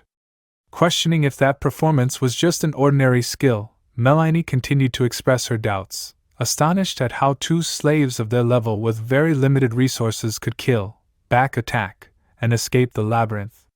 Considering this illogical and not normal, Melanie asserted with clear confidence that all evidence suggested Calum might be a possessed person and that it was their duty as academics to investigate this.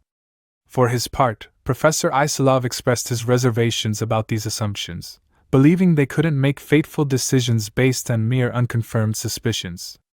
However, Melanie clarified that she also didn't want to go that far. But she reminded Isilov that the Magic University was currently suffering from a severe shortage of mages, and therefore they must be extremely cautious. Melanie added in a harsh tone that they had suffered enough from their previous loss of control 12 years ago, when they allowed just one person to escape, and she affirmed that she would continue to monitor Calum closely. For his part, Professor Isilov sat alone in his office, contemplating the situation with concern, realizing that he didn't want to interfere with Melanie's plans. But he desperately needed someone as strong as Calum to explore the depths of the labyrinth.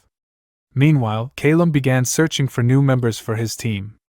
Surprised that the number of applicants was more than he expected, he found it strange because people usually didn't like participating in dangerous journeys inside the labyrinth. While waiting for the interviews, Enro and Back Attack were seen wandering among the crowds, with Back Attack looking a bit confused in his first public appearance after being brought back to life. While Calum tried to hide the fact that Back Attack was summoned by spirits, Enro was amazed by the strangeness of the situation when Back Attack started fiddling with her hair, which clearly made her tense. Calum then announced to the applicants that the goal of their next journey was to find the resting place of Back Attack's soul and work on reviving him completely.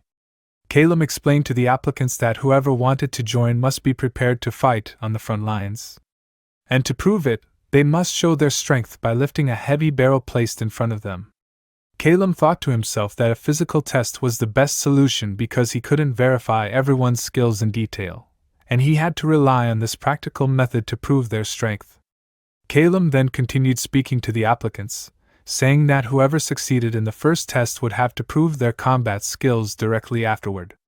Calum asked firmly and clearly who wished to be the first to test their strength in front of everyone.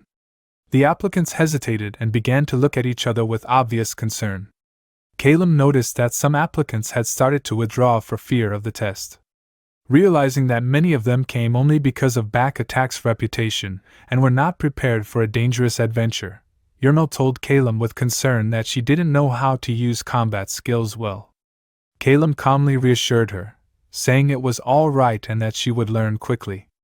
Some adventurers began to object to Calum's strictness in his selections, mocking him for going to the labyrinth only once and acting as if he were superior to them. Suddenly, a strange person decisively intervened, telling the complainers to make way for him if they were done talking. The adventurers felt tense when they saw the new applicant, who was a lizard-man paladin from the Church of Nathaniel, wondering why someone like him would be interested in joining a team working on the first floor. Calum wondered to himself if this person was aiming to monitor him and his companions, especially since the Church of Nathaniel refused to deal with spirit summoners like Back Attack. The lizard-man paladin began to speak loudly, objecting to the inclusion of the possessed fox, referring to Back Attack, saying he couldn't tolerate the presence of such a creature among them. But he was interrupted by another adventurer, who entered the area confidently and introduced himself, saying he was a well-known explorer from the third floor, which sparked everyone's interest and attention.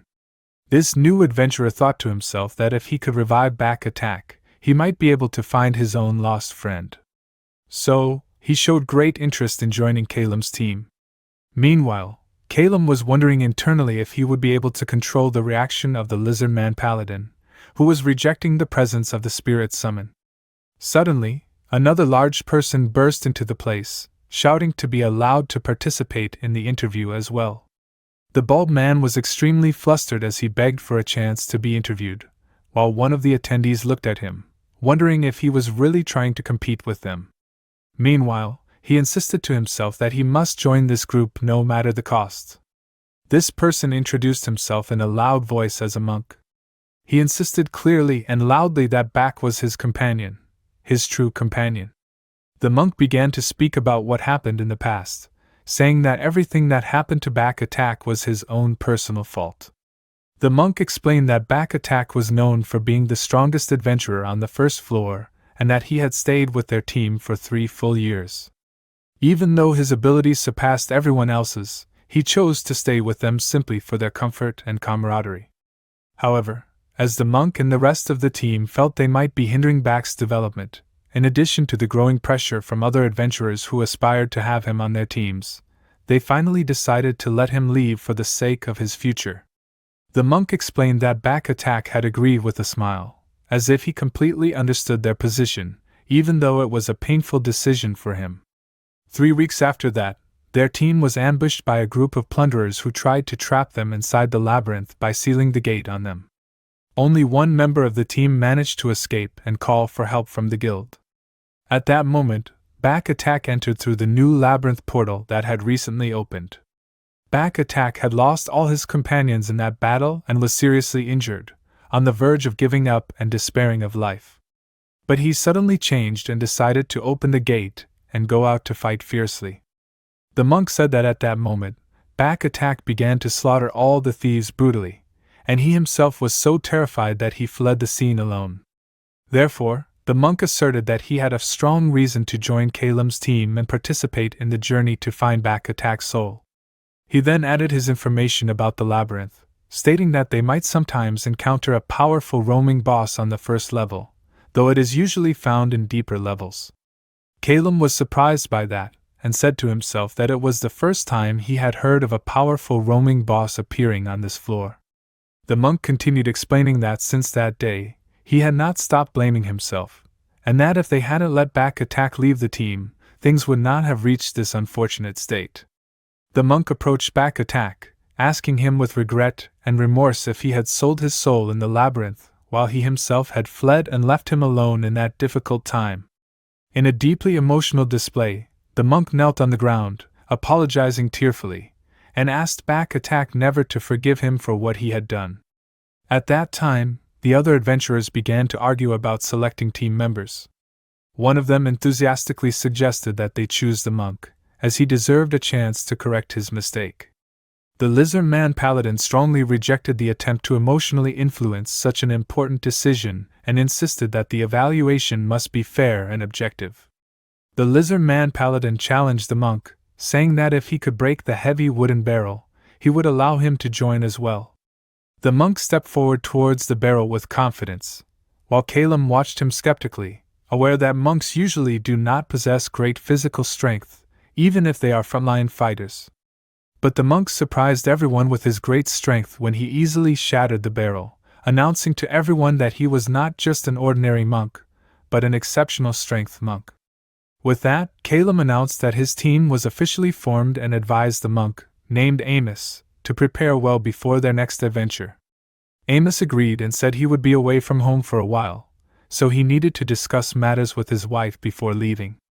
Calem asked Yahello to return to the dormitory with Back Attack for the time being.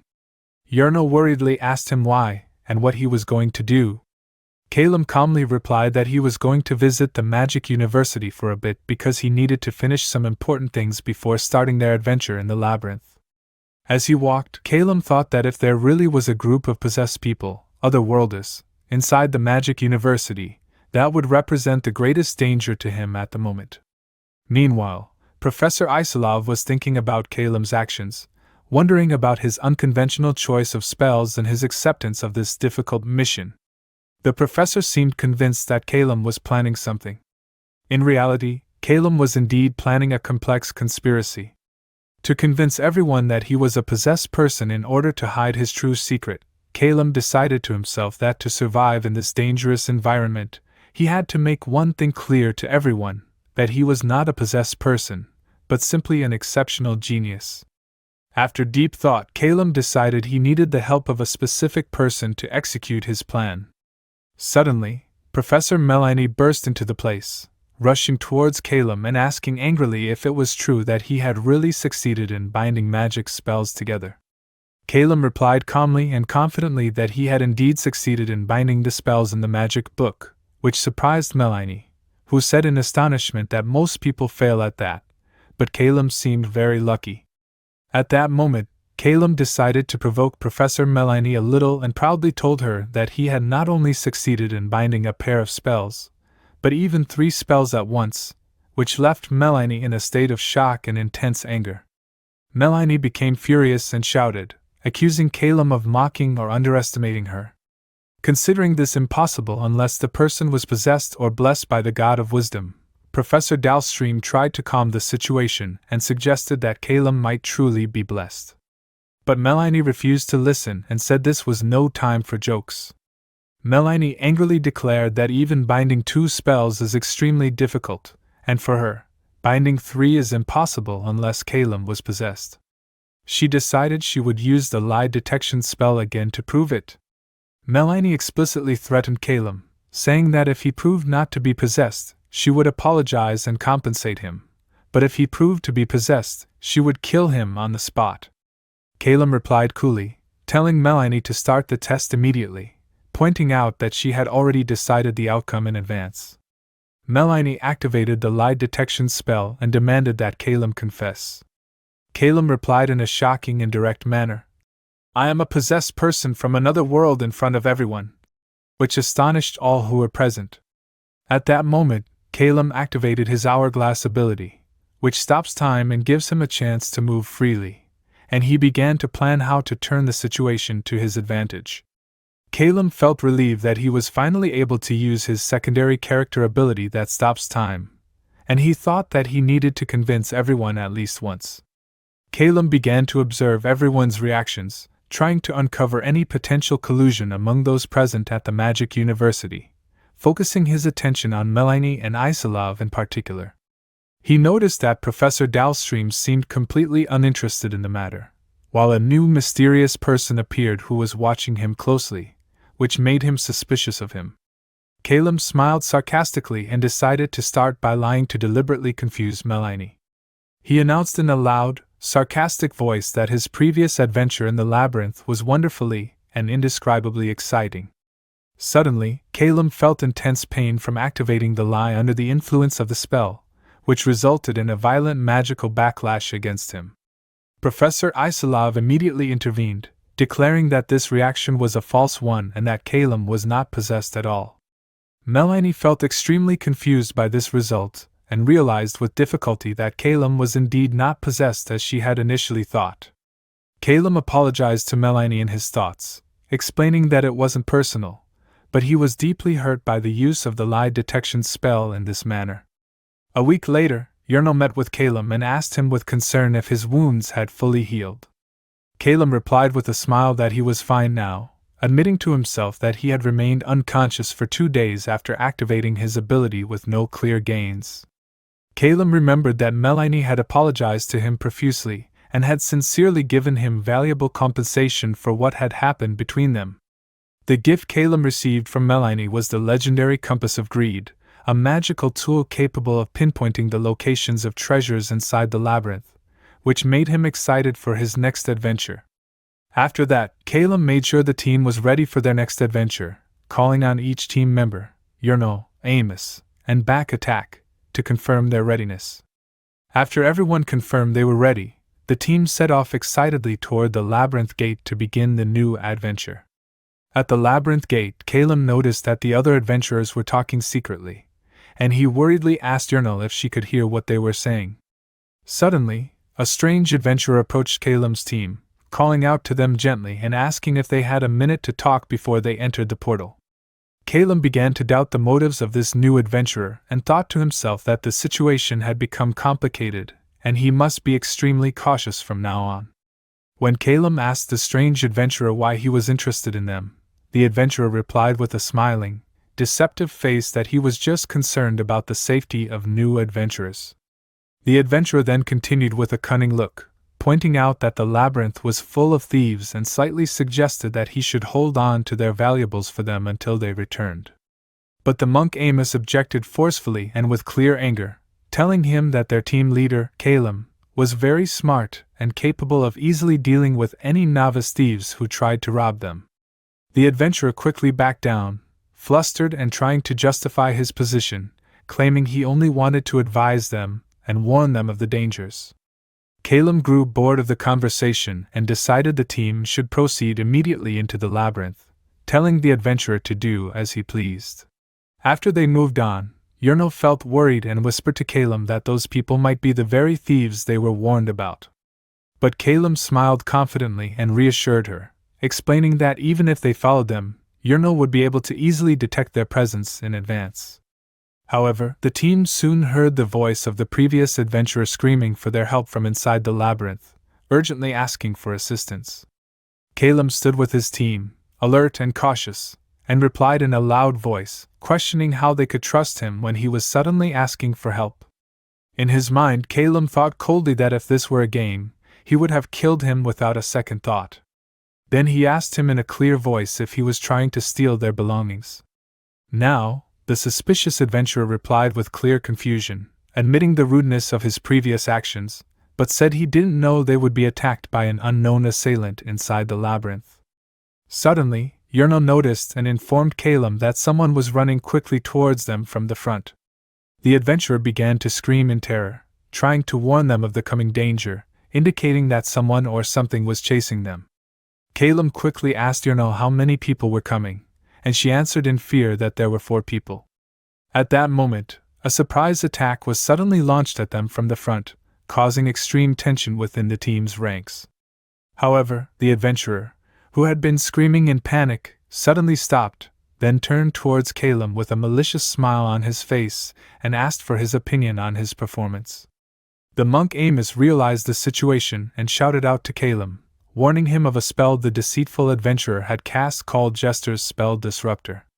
Calum quickly reassured Amos that he was fine and just told him to look ahead and watch out for the incoming danger. At a critical moment, Calum activated his special ability, the Hourglass, to freeze time and stop the attack that almost hit him. And he began to think quickly about how to handle the situation. Calum began to calmly analyze the situation, realizing that the attacking mage had played the role of bait within their ranks. Calum realized that the attackers wanted to target him and Yerno directly instead of confronting the powerful monk Amos. Calum explained to himself that his opponents had used the Spell Disruptor skill to turn his attack into a weak random spell instead of a powerful one. He added that their plan included paralyzing Yerno first because she was weak in direct combat, and then confronting Amos alone. Calum thought to himself that he had made a mistake by letting them move first. But he decided to act decisively this time, and immediately launched a lightning shock spell at his opponents without hesitation. But Calum realized there was a possibility of a grave error. If he didn't kill the attacking mage immediately, it could result in Yerno's death.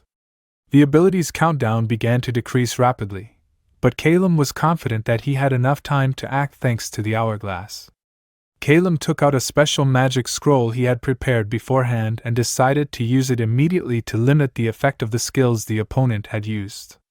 Calum had only 3 seconds left, so he shouted sharply, declaring that the opponent would die in moments, and launched the lightning shock spell. The spell hit his opponents directly, causing their immediate collapse and complete defeat. Calum stood triumphantly over his defeated opponents while one of them asked him in shock and trembling what had happened and how he managed to do it. Calum replied calmly and with complete confidence, thanking them for what they did and pointing out that they had indeed proven his suspicions correct.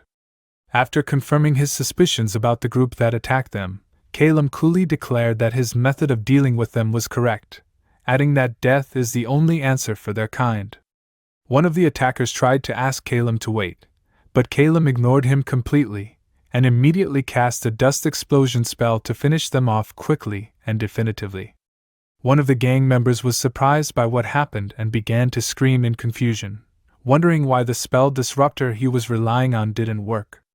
At that moment, Calum activated his special ability, the Hourglass, to stop time and assess the situation more clearly, contemplating the enemy's tactics. Calum then noticed a dwarf among the group who seemed to be manipulating a puppet's body that moved with him. Calum understood why Yerno had heard 4 sets of footsteps earlier. Calum immediately began to execute a counterplan using a lightning shock spell while asking Yerno to fire her arrow directly at the dwarf. A powerful explosion occurred as a result of Calum and Yerno's attacks, causing several gang members to fall and seriously injuring the others. At the same time, the remaining gang members began to panic, desperately trying to understand what was happening around them amidst the chaos. The monk Amos approached one of the surviving gang members who was begging him to let him live. But Amos coldly reminded him of Calum's earlier words. Calum continued in a decisive tone, affirming his position by saying he would not hesitate again. And he cast lightning shock once more to eliminate the enemy without mercy.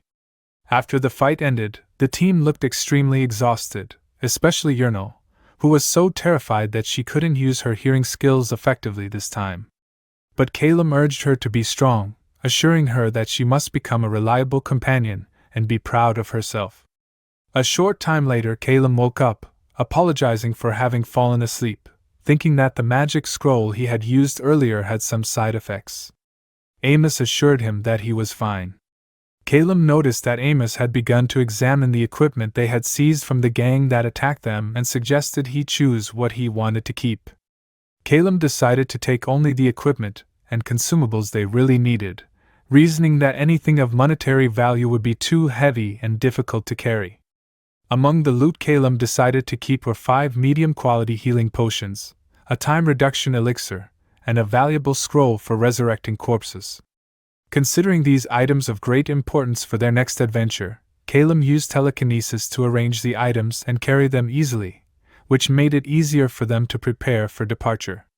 Calum asked the team to hurry up and finish their preparations to leave the area, and Yurnal confirmed her readiness. But Yurnal suddenly stopped Calum and told him she heard a strange sound coming from his pocket. Calum was a little surprised, then took out the legendary compass of greed that Professor Melanie had given him earlier. The team remembered that the compass was able to detect treasure chests in the labyrinth, and Yurnal wondered if they could now rely on it. Calum confirmed this but clarified that fully resurrecting back attack was his priority at the moment. Calum asked Yurnal not to overreact to every sound she heard, which made Yurnal feel a little embarrassed and say that she was only skilled at hearing. With a gentle smile, Calum told her that she was already doing very well and that she shouldn't worry about reporting every little sound she heard. When she told him she heard the sound of water, Calum suddenly paid attention and insisted on knowing the location of this sound quickly. Yurnal led them to the source of the sound, which turned out to be the Spring of Blessings, a rare spring that appears randomly in the labyrinth. According to the legends Calum mentioned, this spring grants special power to adventurers who drink from it thanks to ancient remnants from other worlds that the spring has swallowed. Calum thanked Yurnal warmly for discovering this spring, which made her feel very proud and joyful. Calum told the team that obtaining a skill from the Spring of Blessings was not an easy matter. There were specific conditions that had to be met first, such as personal stats and weapon mastery level, which made the team prepare seriously for the experience. Calum asked Amos if he had ever tried using the Spring of Blessings with his current weapon before, and Amos replied that he had not. Calum encouraged Amos to try the spring, assuring him that it was worth a try. Amos approached the spring and dipped his weapon into it. He was immediately surprised to obtain a powerful new skill called Smashing Gaia, which made him shout with joy and amazement at its power. Calum asked Yurnal to try as well because she was at the same level as Amos and should easily get a similar skill. Indeed, Yurnal obtained an amazing skill called Triple Shot and was very happy with the result of the experiment. She then advised Calum to try it as well. Calum hesitated for a moment, aware that mages are usually excluded from the spring's blessings, but his intense curiosity pushed him to try. When Calum submerged his face in the spring water, a strange and clear information screen appeared before him, sparking his astonishment and questions about what was happening. Information appeared before Calum, confirming that his wisdom level had surpassed 10, and therefore he was able to choose an introductory skill related to his hourglass abilities. The first skill that appeared before him was Direction Modifier, a skill that allows him to move his hand or staff without consuming action points or being able to physically interact with objects. The second skill was Time Trader, a skill that allows consuming 1 second from the hourglass to reduce a skill's cooldown or remove 1 minute from a negative effect. The third skill was Memory Book Editor, which allows swapping spell slots within his magic book during his turn. The fourth skill was Mind Controller, an active skill that allows him to control a lower-level team member regardless of their trust level, with the risk of a temporary madness state if the command contradicts the person's beliefs. Calum was surprised by the power of the 4 skills presented, which made it very difficult for him to choose the best one. After a short thought, Calum decided to choose the direction modifier skill, considering it the most useful for him in his current circumstances. After he made his choice, the team asked Calum with concern if he was okay, as they thought he had almost drowned, but he assured them he was fine. Calum began to test his new hourglass skill. A message appeared confirming the skill's activation and that it was his turn. Calum noticed that using the skill cost him no action points, which he liked very much. The team decided to leave and continue their journey towards their main goal, reviving back attack, which had now become easier thanks to these new skills.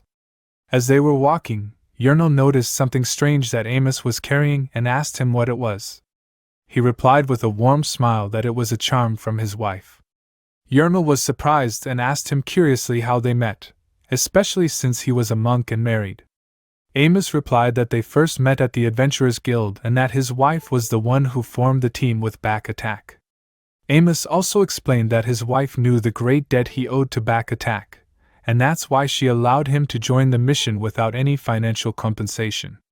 Yurnal was amazed by the kindness of Amos's wife and described him as a truly wonderful person. But Calum felt suspicious of Amos's words and worried about the monk's reference to wanting to return alive, because such statements usually indicate a bad fate in adventures. Suddenly, Back Attack started running forward hysterically while screaming, which puzzled the team and made Yurnal wonder what was chasing him. Calum quickly realized the reason for Back Attack's sudden behavior, and explained to the team that he had found his soul's location and was heading towards it instinctively.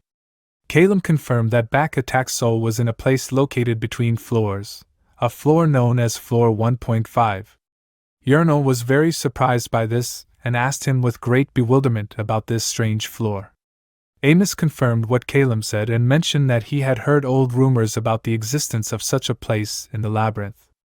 Calum confirmed that this was the place where Back Attack's soul was being held. Before Calum could finish his sentence, Yurnal became flustered and told him with concern that she might have stepped on something again, which caused the place around them to start collapsing. Amos tried to alert the team of the need to escape immediately, but Calum reassured everyone and asked them to stay calm, pointing out that he had expected something like this to happen and thanked Yurnal for finding the new entrance. A mysterious entrance to Floor 1.5 appeared. Calum decided that this was their new goal and told the team they should head there now. When they arrived at that strange floor, they were surprised to find that it resembled a very old village. Yurnal commented in amazement that it looked as if it were a village from an old game, which made the team very curious to know what this mysterious place held for them. As the team entered the mysterious floor, they encountered creatures called Boundary Guardians, which are level 1.5 beings that usually move in large groups, making them very dangerous to confront. Calum assured his team that if they remained calm and avoided attracting attention, it would be possible to get past these creatures without problems. Calum reiterated that a direct battle would not be in their favor, so they had to quickly and quietly find the jar containing Back Attack's soul and get out fast. Calum pointed to a distant spot and said that this was the likely location of Back Attack's soul jar, and the team began to approach with extreme caution. The team reached a room filled with jars that usually contained the souls of adventurers, but they discovered that all these jars were completely empty. Yurnal worriedly asked how they would be able to find the jar containing Back Attack's soul among all these jars. But Calum asserted that the jar they were looking for would surely be in a prominent place. Calum noticed a jar glowing with a strong green light in a high place and pointed to it, saying that it was definitely the jar containing Back Attack's soul. Calum confirmed that as soon as they took the jar, the monsters would move in an attempt to retrieve it. So he suggested they quickly take the jar to the first floor to revive Back Attack. But Yurnal suddenly alerted Calum to the presence of another glowing jar nearby, which surprised and concerned Calum. Calum was very surprised and wondered about the reason for another jar containing another adventurer's soul in this mysterious place. Calum felt very worried and wondered if this meant another adventurer had been recently killed on this mysterious floor. Calum began to think quickly, reviewing the possibilities in his mind, believing that the appearance of a new jar meant something unexpected was happening in this area of the labyrinth. Meanwhile, an injured adventurer suddenly appeared, running towards them and shouting to warn his companion of the danger coming their way. The injured adventurer tried to convince his companion to leave him and flee to save his life, but his companion insisted on staying with him and protecting him. Suddenly, the lizard-man paladin, Bernard, whom they had met before, appeared and began to shout angrily at Calum, questioning how he could have left the door open. He pointed out the great danger they were now in because of that action. Bernard explained that the monsters had started to attack and they must prepare for battle immediately, which angered and annoyed Calum, who told him that they were the ones who had caused all these problems. Bernard replied that he had come on orders from the church and that his meeting them here might be the divine will of the goddess Nathaniel, which made Calum even angrier at his actions.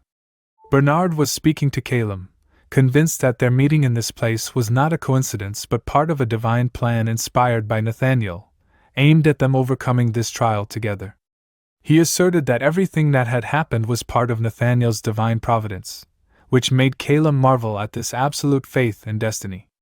Another adventurer interrupted them, shouting that it was not the time for talk and that the monsters were already breaking through the barrier and coming in to attack them. Bernard began to use a powerful defensive skill called Barrier of Perma to fend off the initial attack from the monsters. While Bernard was fighting, he asked Calum to quickly support his team, which angered Calum, who had not wanted things to escalate to this degree. Calum began to feel frustrated and angry because he had aimed to finish this mission quietly, but he realized he had to intervene now. Calum asked Bernard to follow his instructions for a while, but Bernard refused sharply and asked why. Calum explained with great anger that Bernard and his group were the ones who had brought the monsters and caused this great chaos. Calum felt tense and began to realize that his plan had completely changed, especially since they couldn't easily escape in this situation. Calum decided to use a powerful scroll he had and cast a special spell called Eternal Rest to protect the jar containing Back Attack's soul. Calum asked Yahello to get ready quickly to catch the jar while he guided it to her using his magical ability. Meanwhile, the arguments and tensions between the two teams continued, especially with the other adventurers' dissatisfaction with Bernard's actions and his incompetence in leading the team. Calum challenged Bernard directly, pointing out that his direct frontal assault strategy had failed, and it had caused the loss of one of his group members, which made him rethink his future options. Bernard's team became flustered and confirmed with concern that one of their team members had died just a few moments ago, which proved Calum's suspicions about the dangerous situation they were in were correct.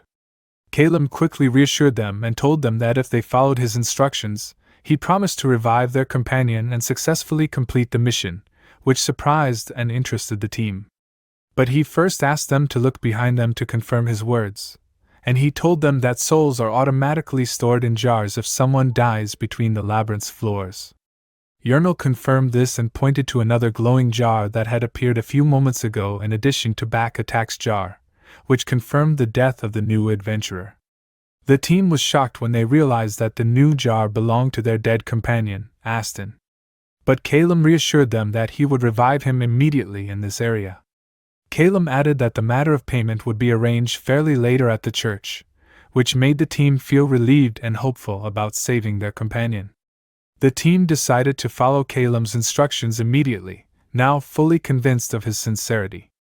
They explained their combat abilities and special skills to him so he could coordinate the plan with them. They urgently asked Calum to help them save their companion. Calum smiled and said he understood their request very well. Suddenly, the monsters began to break through the barrier and the door, and everyone realized that the fight had begun, and they had to move quickly. The team stood in a ready stance for battle, and Calum declared with great pride and confidence that it was time to begin this decisive battle. Bernard's mind drifted back to the moment when the bishop of Nathaniel's church summoned him. The memory came sharp and vivid, as if it had just happened. "Bernard," the bishop said with a solemn tone, "I will give you a crucial mission from the religious order." Bernard bowed respectfully. "Yes, Bishop. Please instruct me. You are to enter the labyrinth immediately, the bishop declared, his voice firm and commanding. Confirm whether the rumored soul preservation is true. The religious order will spare no support, but there must be no failure. I will keep your words in mind, Bernard replied with determination. Now, in the present, Bernard gritted his teeth, his body tense. Nathaniel, why do you give me such a difficult trial? He thought, his barrier spell trembling under the relentless strikes of the sentries outside. Cracks were already forming across its shimmering surface. Meanwhile, Calum carefully observed the situation, his sharp eyes scanning their surroundings. A frontal assault is numerically disadvantageous, he thought grimly. But if we keep holding out here, that thing will come. Calum turned swiftly to the others and shouted.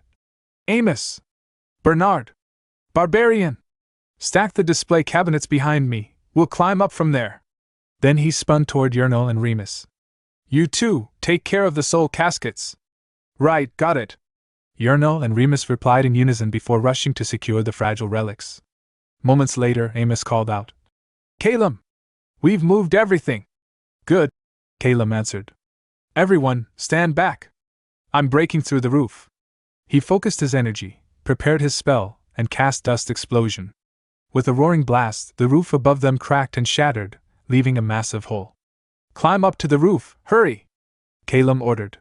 Yernal and Remus were the first to climb, soul caskets secured carefully in one hand. Behind them, the barbarian ascended, carrying back Attack's unconscious body slung over his shoulder. Calum turned to Bernard and Amos. Let's go up too. But just as they were about to climb, the barrier spell finally gave way, the door burst open, crashing to the ground. The black-capped sentries stormed in, swords gleaming as they rushed forward. Seeing the threat, Amos and Bernard immediately turned to face them. Calum! Go up first, we'll buy you time! Amos shouted, his voice fierce. Bernard raised her shield and activated her guardian shield skill, the impact sending the first wave of sentries flying backward. At the same time, Amos struck with his weapon, his blows so powerful that several sentries were knocked into each other, collapsing in tangled heaps. For a brief moment, they managed to hold the line, but more and more sentries flooded into the room. In just minutes, the place was overflowing with enemies. From above, Calum clenched his fists as he watched. We won't be able to hold out for long. Amos! Bernard! He shouted. Don't go too far forward, fall back. Why? Bernard shouted back, confused. Calum's expression darkened. Why? Because that thing is coming, now. A massive hand suddenly gripped the entrance wall, stone crumbling beneath its weight. A towering figure stepped into the room. Bernard's eyes widened in horror. What is that monster? That, Calum said grimly, is the sanctuary manager. The sanctuary manager raised its staff, casting a strange spell. The fallen sentries around it began to stir, wounds sealing instantly as they rose again, stronger than before. Calum's thoughts raced. It's not impossible to defeat the manager, but the problem is that it can continuously heal all the sentries with undead magic. He turned to the barbarian. Go down and help. Just fight to buy time. The barbarian grinned fiercely. Buying time, huh? Leave it to me. He leaped down without hesitation, swinging his weapon with destructive force. I'll go too, Yernal said as she approached Calum, her bow at the ready. Be careful, Calum warned. I understand, Yernal replied firmly. Yernal, Remus called out. Please succeed. I'm counting on you.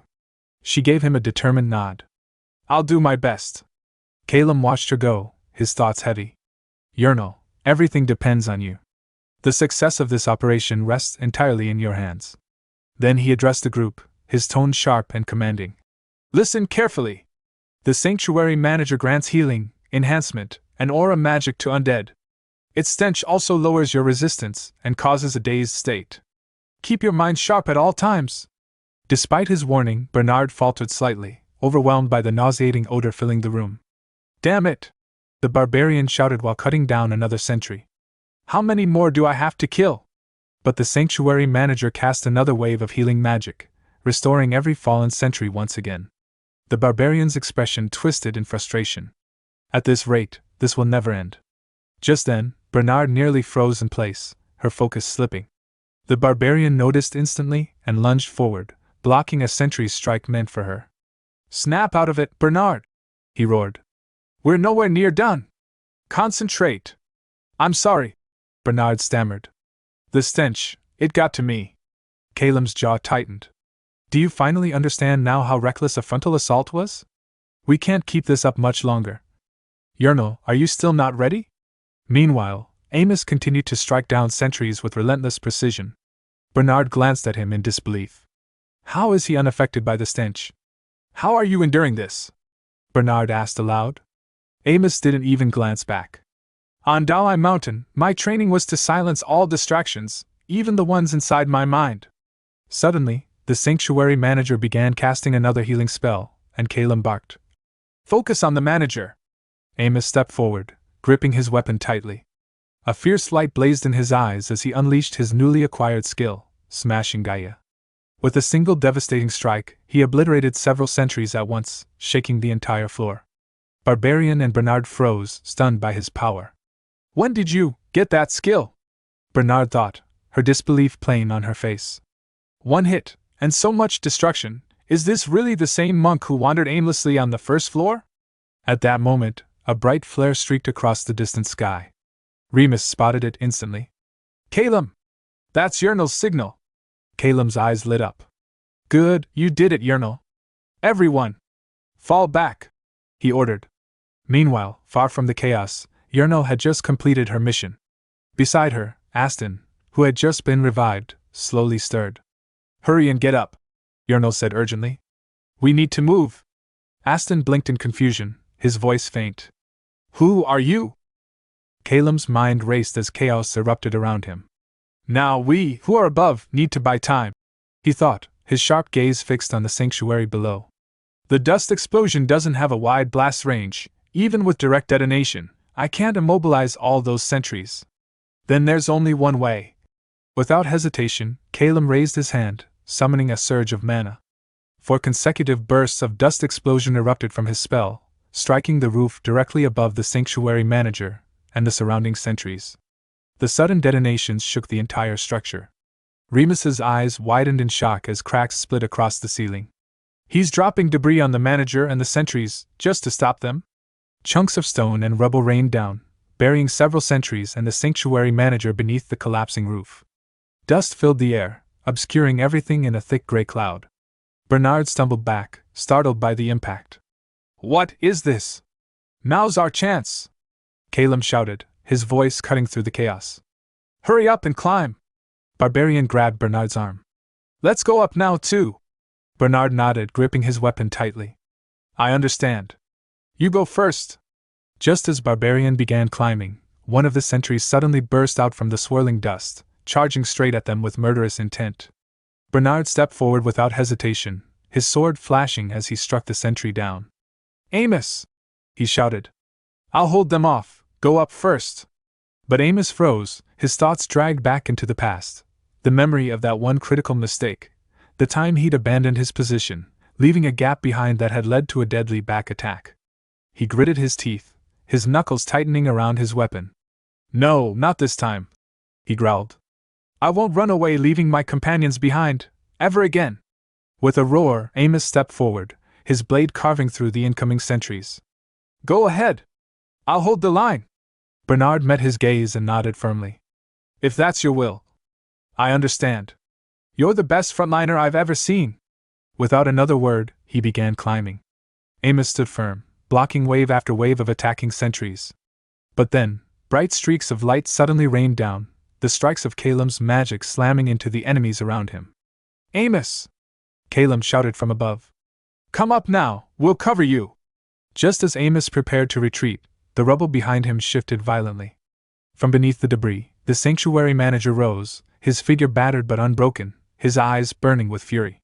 Calem's expression hardened instantly. He's up again! The sentries will charge! Amos, you need to move! Elsewhere, Aston was staggering through the halls, struggling to keep up with Yurnal, who was rushing back toward Calem's group. Slow down, damn it! Aston wheezed, holding his chest. There's no time!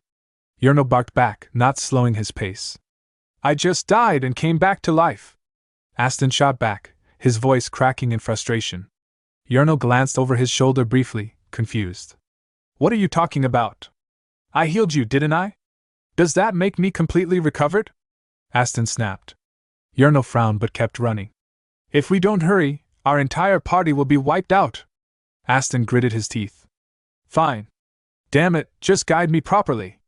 Back at the rooftop, Calem's party was desperately giving cover fire while Amos climbed. Hurry! Bernard yelled from above. There's no time, extend the iron rod.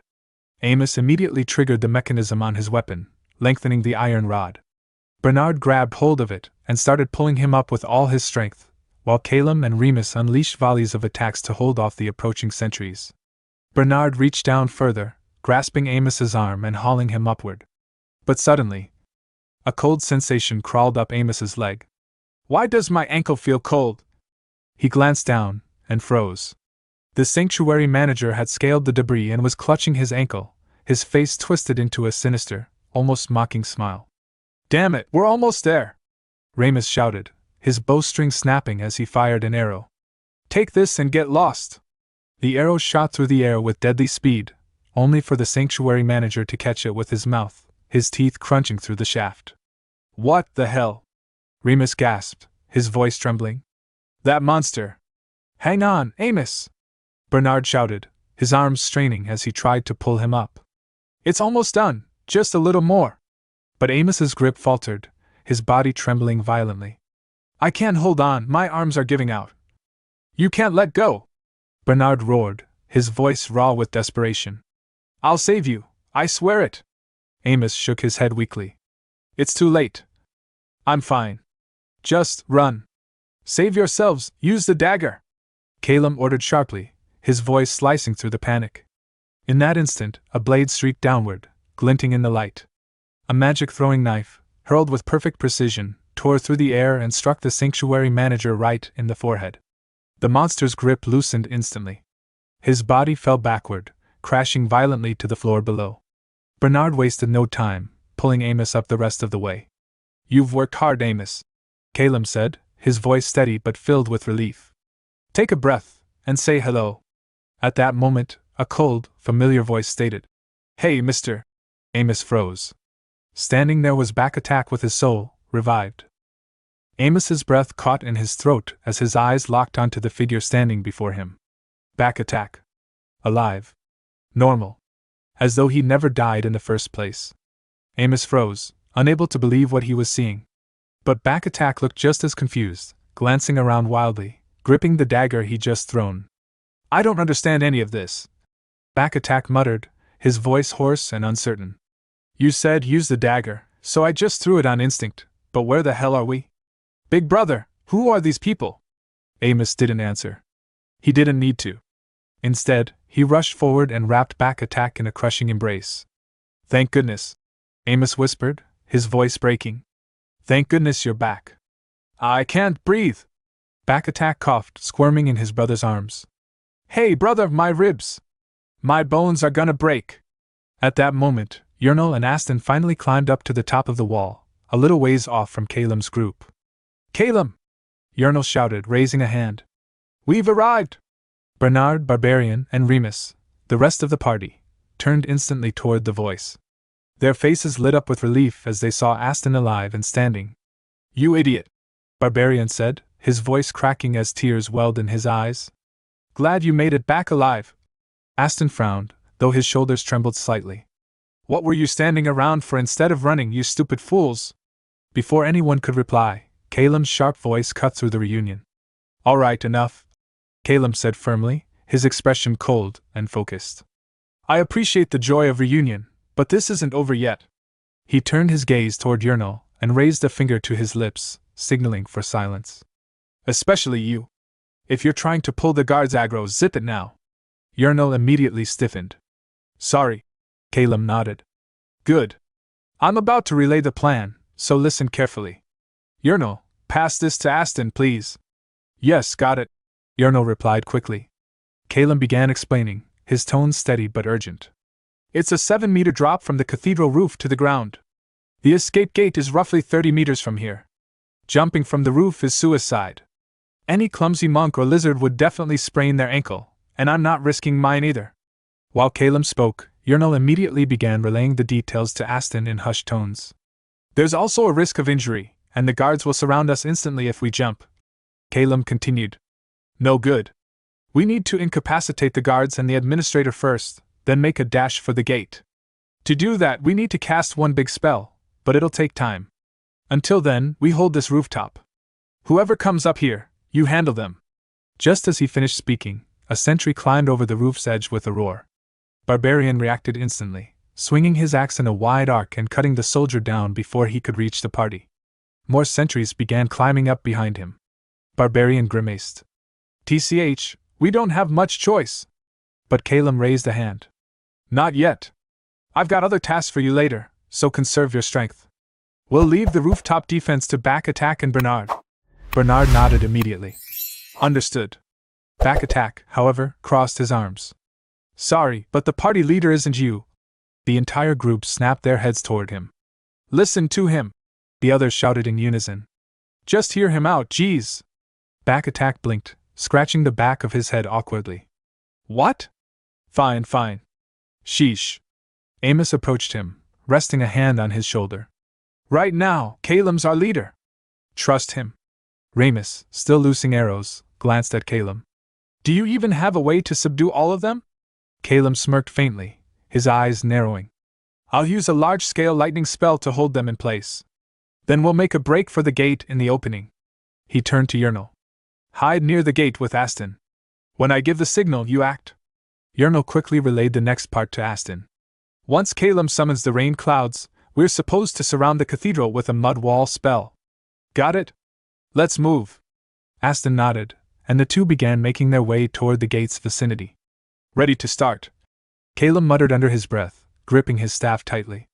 He glanced down at the sanctuary manager and the sentries still gathering below. The administrator's clever, he thought. He's not recklessly storming the roof or trying to destroy it. He's sealing us in, enclosing the cathedral so we can't escape. A thin, confident smile touched his lips. But what's coming next is beyond anything you could have prepared for. Calum raised his staff, chanting the invocation. Rainstorm clouds! A system pop-up flickered before his eyes, skill activated, rainstorm clouds. Type summoning magic. Effect calls forth torrential rain clouds over a designated area. Cooldown is 15 seconds. Duration is 30 seconds. Additional effect is every 3 seconds, any target hit by lightning will be struck again. Calum cast the spell 3 more times consecutively, 4 layers of storm magic in total. Another notification appeared, all action points expended. He smirked faintly. 4 will do, for now. With the rainstorm in place, we'll use the mud wall to trap the water so it doesn't overflow. Then, without hesitation, Calum flipped the temporary hourglass. Item activated, temporary hourglass. Special ability unlocked, Bloodlust Momentum. Its effect is freezes time for 60 seconds during this turn. Calum exhaled slowly, feeling the rush of frozen time wash over him. Perfect, he whispered, beginning another rapid chain cast of rainstorm clouds. Since we precast before activating the hourglass, and with this time freeze, we can stack a total of 7 storms. A massive black cloud materialized above the cathedral, swirling ominously over the sanctuary manager and the sentries. Torrential rain began to fall, drenching the courtyard below. Calum's party stared wide-eyed. What is this? Bernard muttered. A sudden massive rain cloud? Calum didn't answer. Instead, he raised his staff one final time, lightning crackling around the tip. Lightning shock. A blinding bolt erupted from the storm clouds above, crashing down onto the sanctuary manager and the gathered sentries. The air shook with the roar of thunder. The clouds above the cathedral swelled unnaturally, dark and heavy, until the entire sky seemed on the verge of collapsing. Far below, Aston gazed up from a distance, his eyes widening in disbelief. What? That much cloud density, is this even possible? Before he could finish, a deafening crack split the air as a blinding bolt of lightning ripped down from the heavens, striking the ground with terrifying force. The earth trembled under the power of Calum's spell. Yernal, standing beside him, urgently called out, Aston! Cast your earth wall magic, now! Aston snapped out of his shock and nodded. All right. Yet, as he channeled his energy, his thoughts swirled. A first-floor mage, handling magic on this scale? The rumors must be true, the silent casting genius mage, it's really him. He thrust his hands forward, and the ground responded. With a low rumble, a massive earthen wall erupted from the soil, encircling the cathedral in a towering barrier. I did it because you told me to, Aston said breathlessly. But what now? Yurnal answered quickly. I heard the barbarian will cross over first. Aston blinked, confused. Cross over? What do you mean? Before he could finish, a shadow dropped from above. The barbarian warrior leapt from the cathedral roof, soaring through the air like a beast of raw muscle and landing powerfully beside Aston and Yurnal. The ground cracked beneath his feet. Aston nearly stumbled backward, stunned. Up on the roof, Calum glanced down and smirked. Looks like he landed cleanly. He turned to Amos. Amos, as I explained, you're next. Yes, understood, Amos replied, setting aside his weapon and bag. I'll do my best. Calum shifted his gaze to Bernard. Use Power of Radiance on Amos. Bernard nodded and immediately cast the strengthening spell. A warm light enveloped Amos, muscles tensing with newfound strength. Feeling the surge, Amos grinned and turned toward Remus. Let's start now. Wait, give me a moment to prepare my heart. Remus began, but before he could finish, Amos grabbed him and hurled him off the roof with colossal force. Remus screamed, flailing through the air, but the barbarian below caught him safely. Bernard stepped forward next, giving Amos a firm nod. I'm counting on you too, monk. Amos wasted no time, grabbing Bernard and launching him skyward. The barbarian braced and caught him as well, landing him safely. Calum handed Amos several packed bags. These too, please take care of them. One by one, the supplies flew through the air, each caught neatly by the barbarian's hulking arms. Meanwhile, Back Attack, who had been silently observing the magic above, finally spoke up. I have a question. If your spell's that powerful, couldn't you have just crushed those monsters from the start? Calum shook his head calmly. The sentries, maybe. But the manager? He wouldn't even flinch. Listen carefully. Haven't you noticed those heavy thud sounds? Back Attack frowned, confused. That's the sanctuary manager. Calum explained, his tone sharp. He's trying to break through the earth wall and escape. If he gets out, the sentries will revive endlessly. That's why we need to leave now. The wall won't last, and the cumulonimbus spell's duration is limited. No time to relax. Calum glanced at Amos. After I cross over, you and Back Attack use Shadow Leap immediately. Understood, Amos said, stepping forward and lifting Calum onto his shoulder. Calum hesitated briefly, glancing at the ground far below. This is scarier than I thought. All right, Amos. Please throw me well. With a mighty swing, Amos hurled Calum through the air. Come to me! The barbarian bellowed from below, slamming a hand against his broad chest. I'll catch you with this. Calum Midair grimaced. Honestly, that's even scarier. Calum landed safely, thanks to the barbarian's iron grip. Yurnal rushed to his side. It was a perfect plan, Calum. We'll be out of here soon.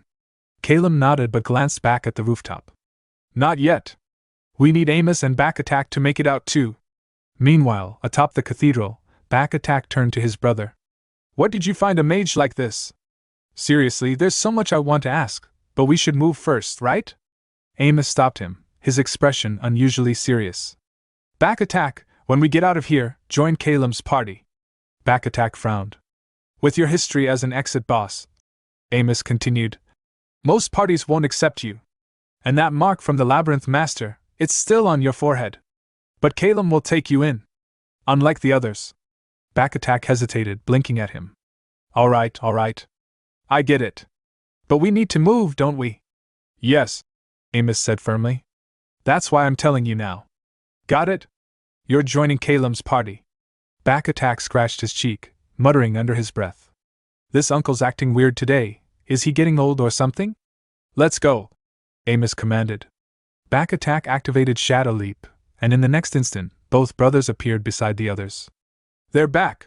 The barbarian roared, his booming voice shaking the air. Amos and Back Attack have returned. Calum allowed himself a brief smile. Everyone's accounted for. The escape is complete. But just then, the earth wall cracked loudly, fragments crumbling away. Calum glanced at it sharply. The duration's over. He waved his hand. It doesn't matter anymore. Everyone, hurry, through the gate! The entire group bolted, sprinting across the clearing and bursting through the cathedral's escape gate. We did it!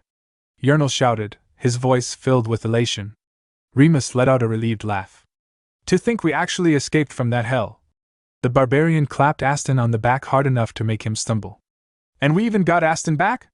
Aston smirked faintly. I only caught the ending, but that young mage friend of yours is something else. Thanks, Calum. I'm alive because of you. Remus nodded in agreement. This wouldn't have been possible without him. Bernard, standing off to the side, silently thought the same. Calum, incredible. Just from a quick assessment of our skills, he crafted an impossible escape plan. The mission from the Order was successful. Soul preservation has been proven. Aston's revival is undeniable proof. His expression darkened. But in truth, this wasn't our accomplishment. Without Calum, we would all have died. I thought Nathaniel guided us to him to save us, but no. It was to teach me humility. To know my own inadequacy. His thoughts were cut short when Amos suddenly collapsed, clutching his leg in pain. Brother! Back Attack shouted, rushing to his side. What's wrong? Amos groaned, tearing away the bandage around his leg. Everyone froze when they saw it, a deep, gaping wound where a spell had struck, leaving a smoldering hole.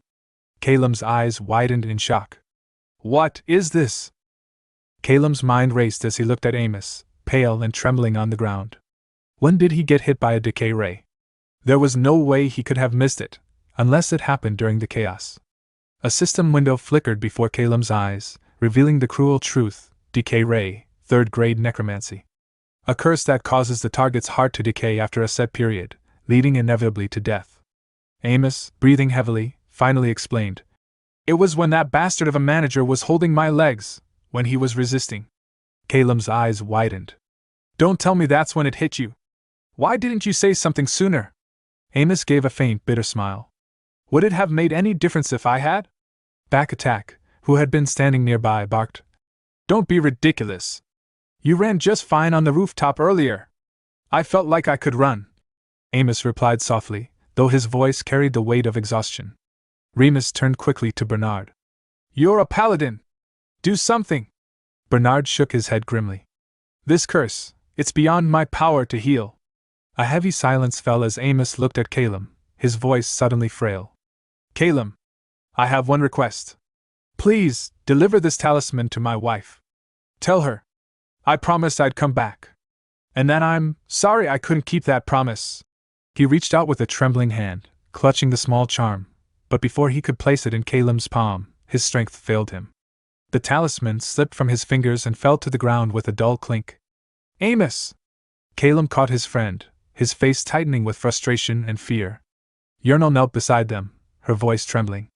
Calum, his heartbeat's getting weaker. Bernard lowered his head and began to pray. Lord Nathaniel, please, guide this soul to your side. But Calum's mind refused to accept it. No. Not yet. He's not dead. I won't let him die like this. Then he remembered the looters from earlier. The reliquaries. The cathedral's strange mechanism for soul preservation. A memory flashed in his mind. The person who had died on floor 1.5, their soul had been stored within the cathedral itself. There was still a chance. Calum scooped Amos into his arms and barked. Yurnal! Back Attack! With me, now! Without another word, he sprinted toward the gate.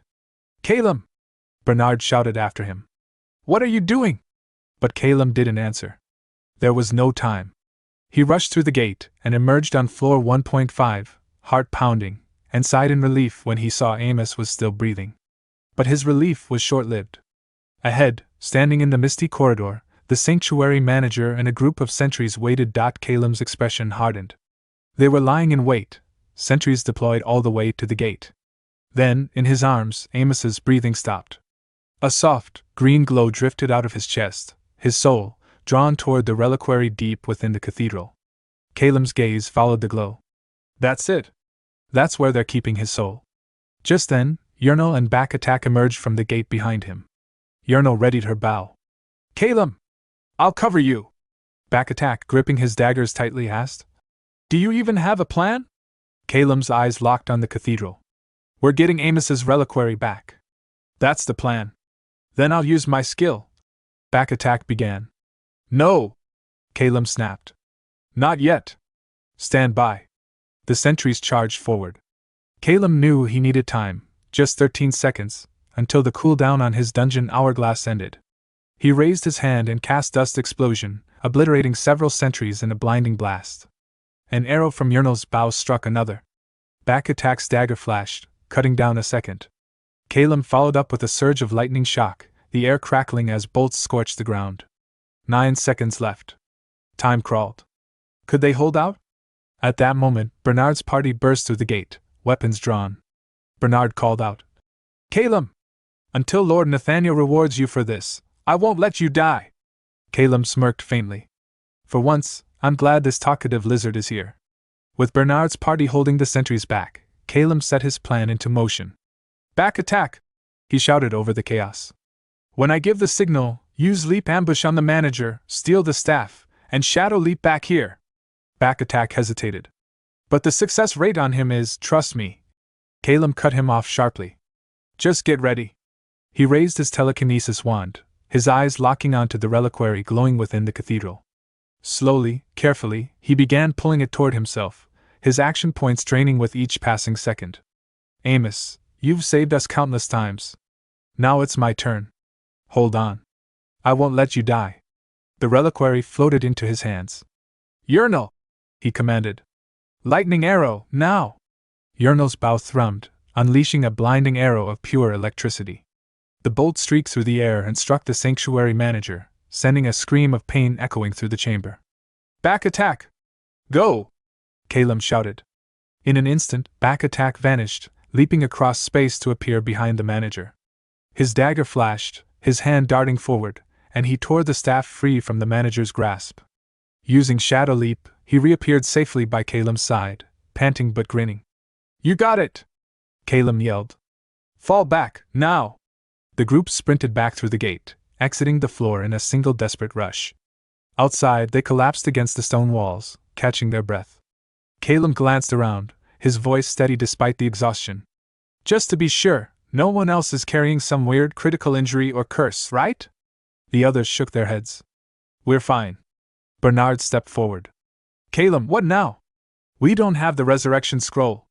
Should I fetch one from the temple? We can perform the ritual outside the labyrinth." Calum shook his head, his lips curling into a confident smile. "No, there's a better way." We got plenty more where that came from. Hit the subscribe button and stay tuned for even more amazing content.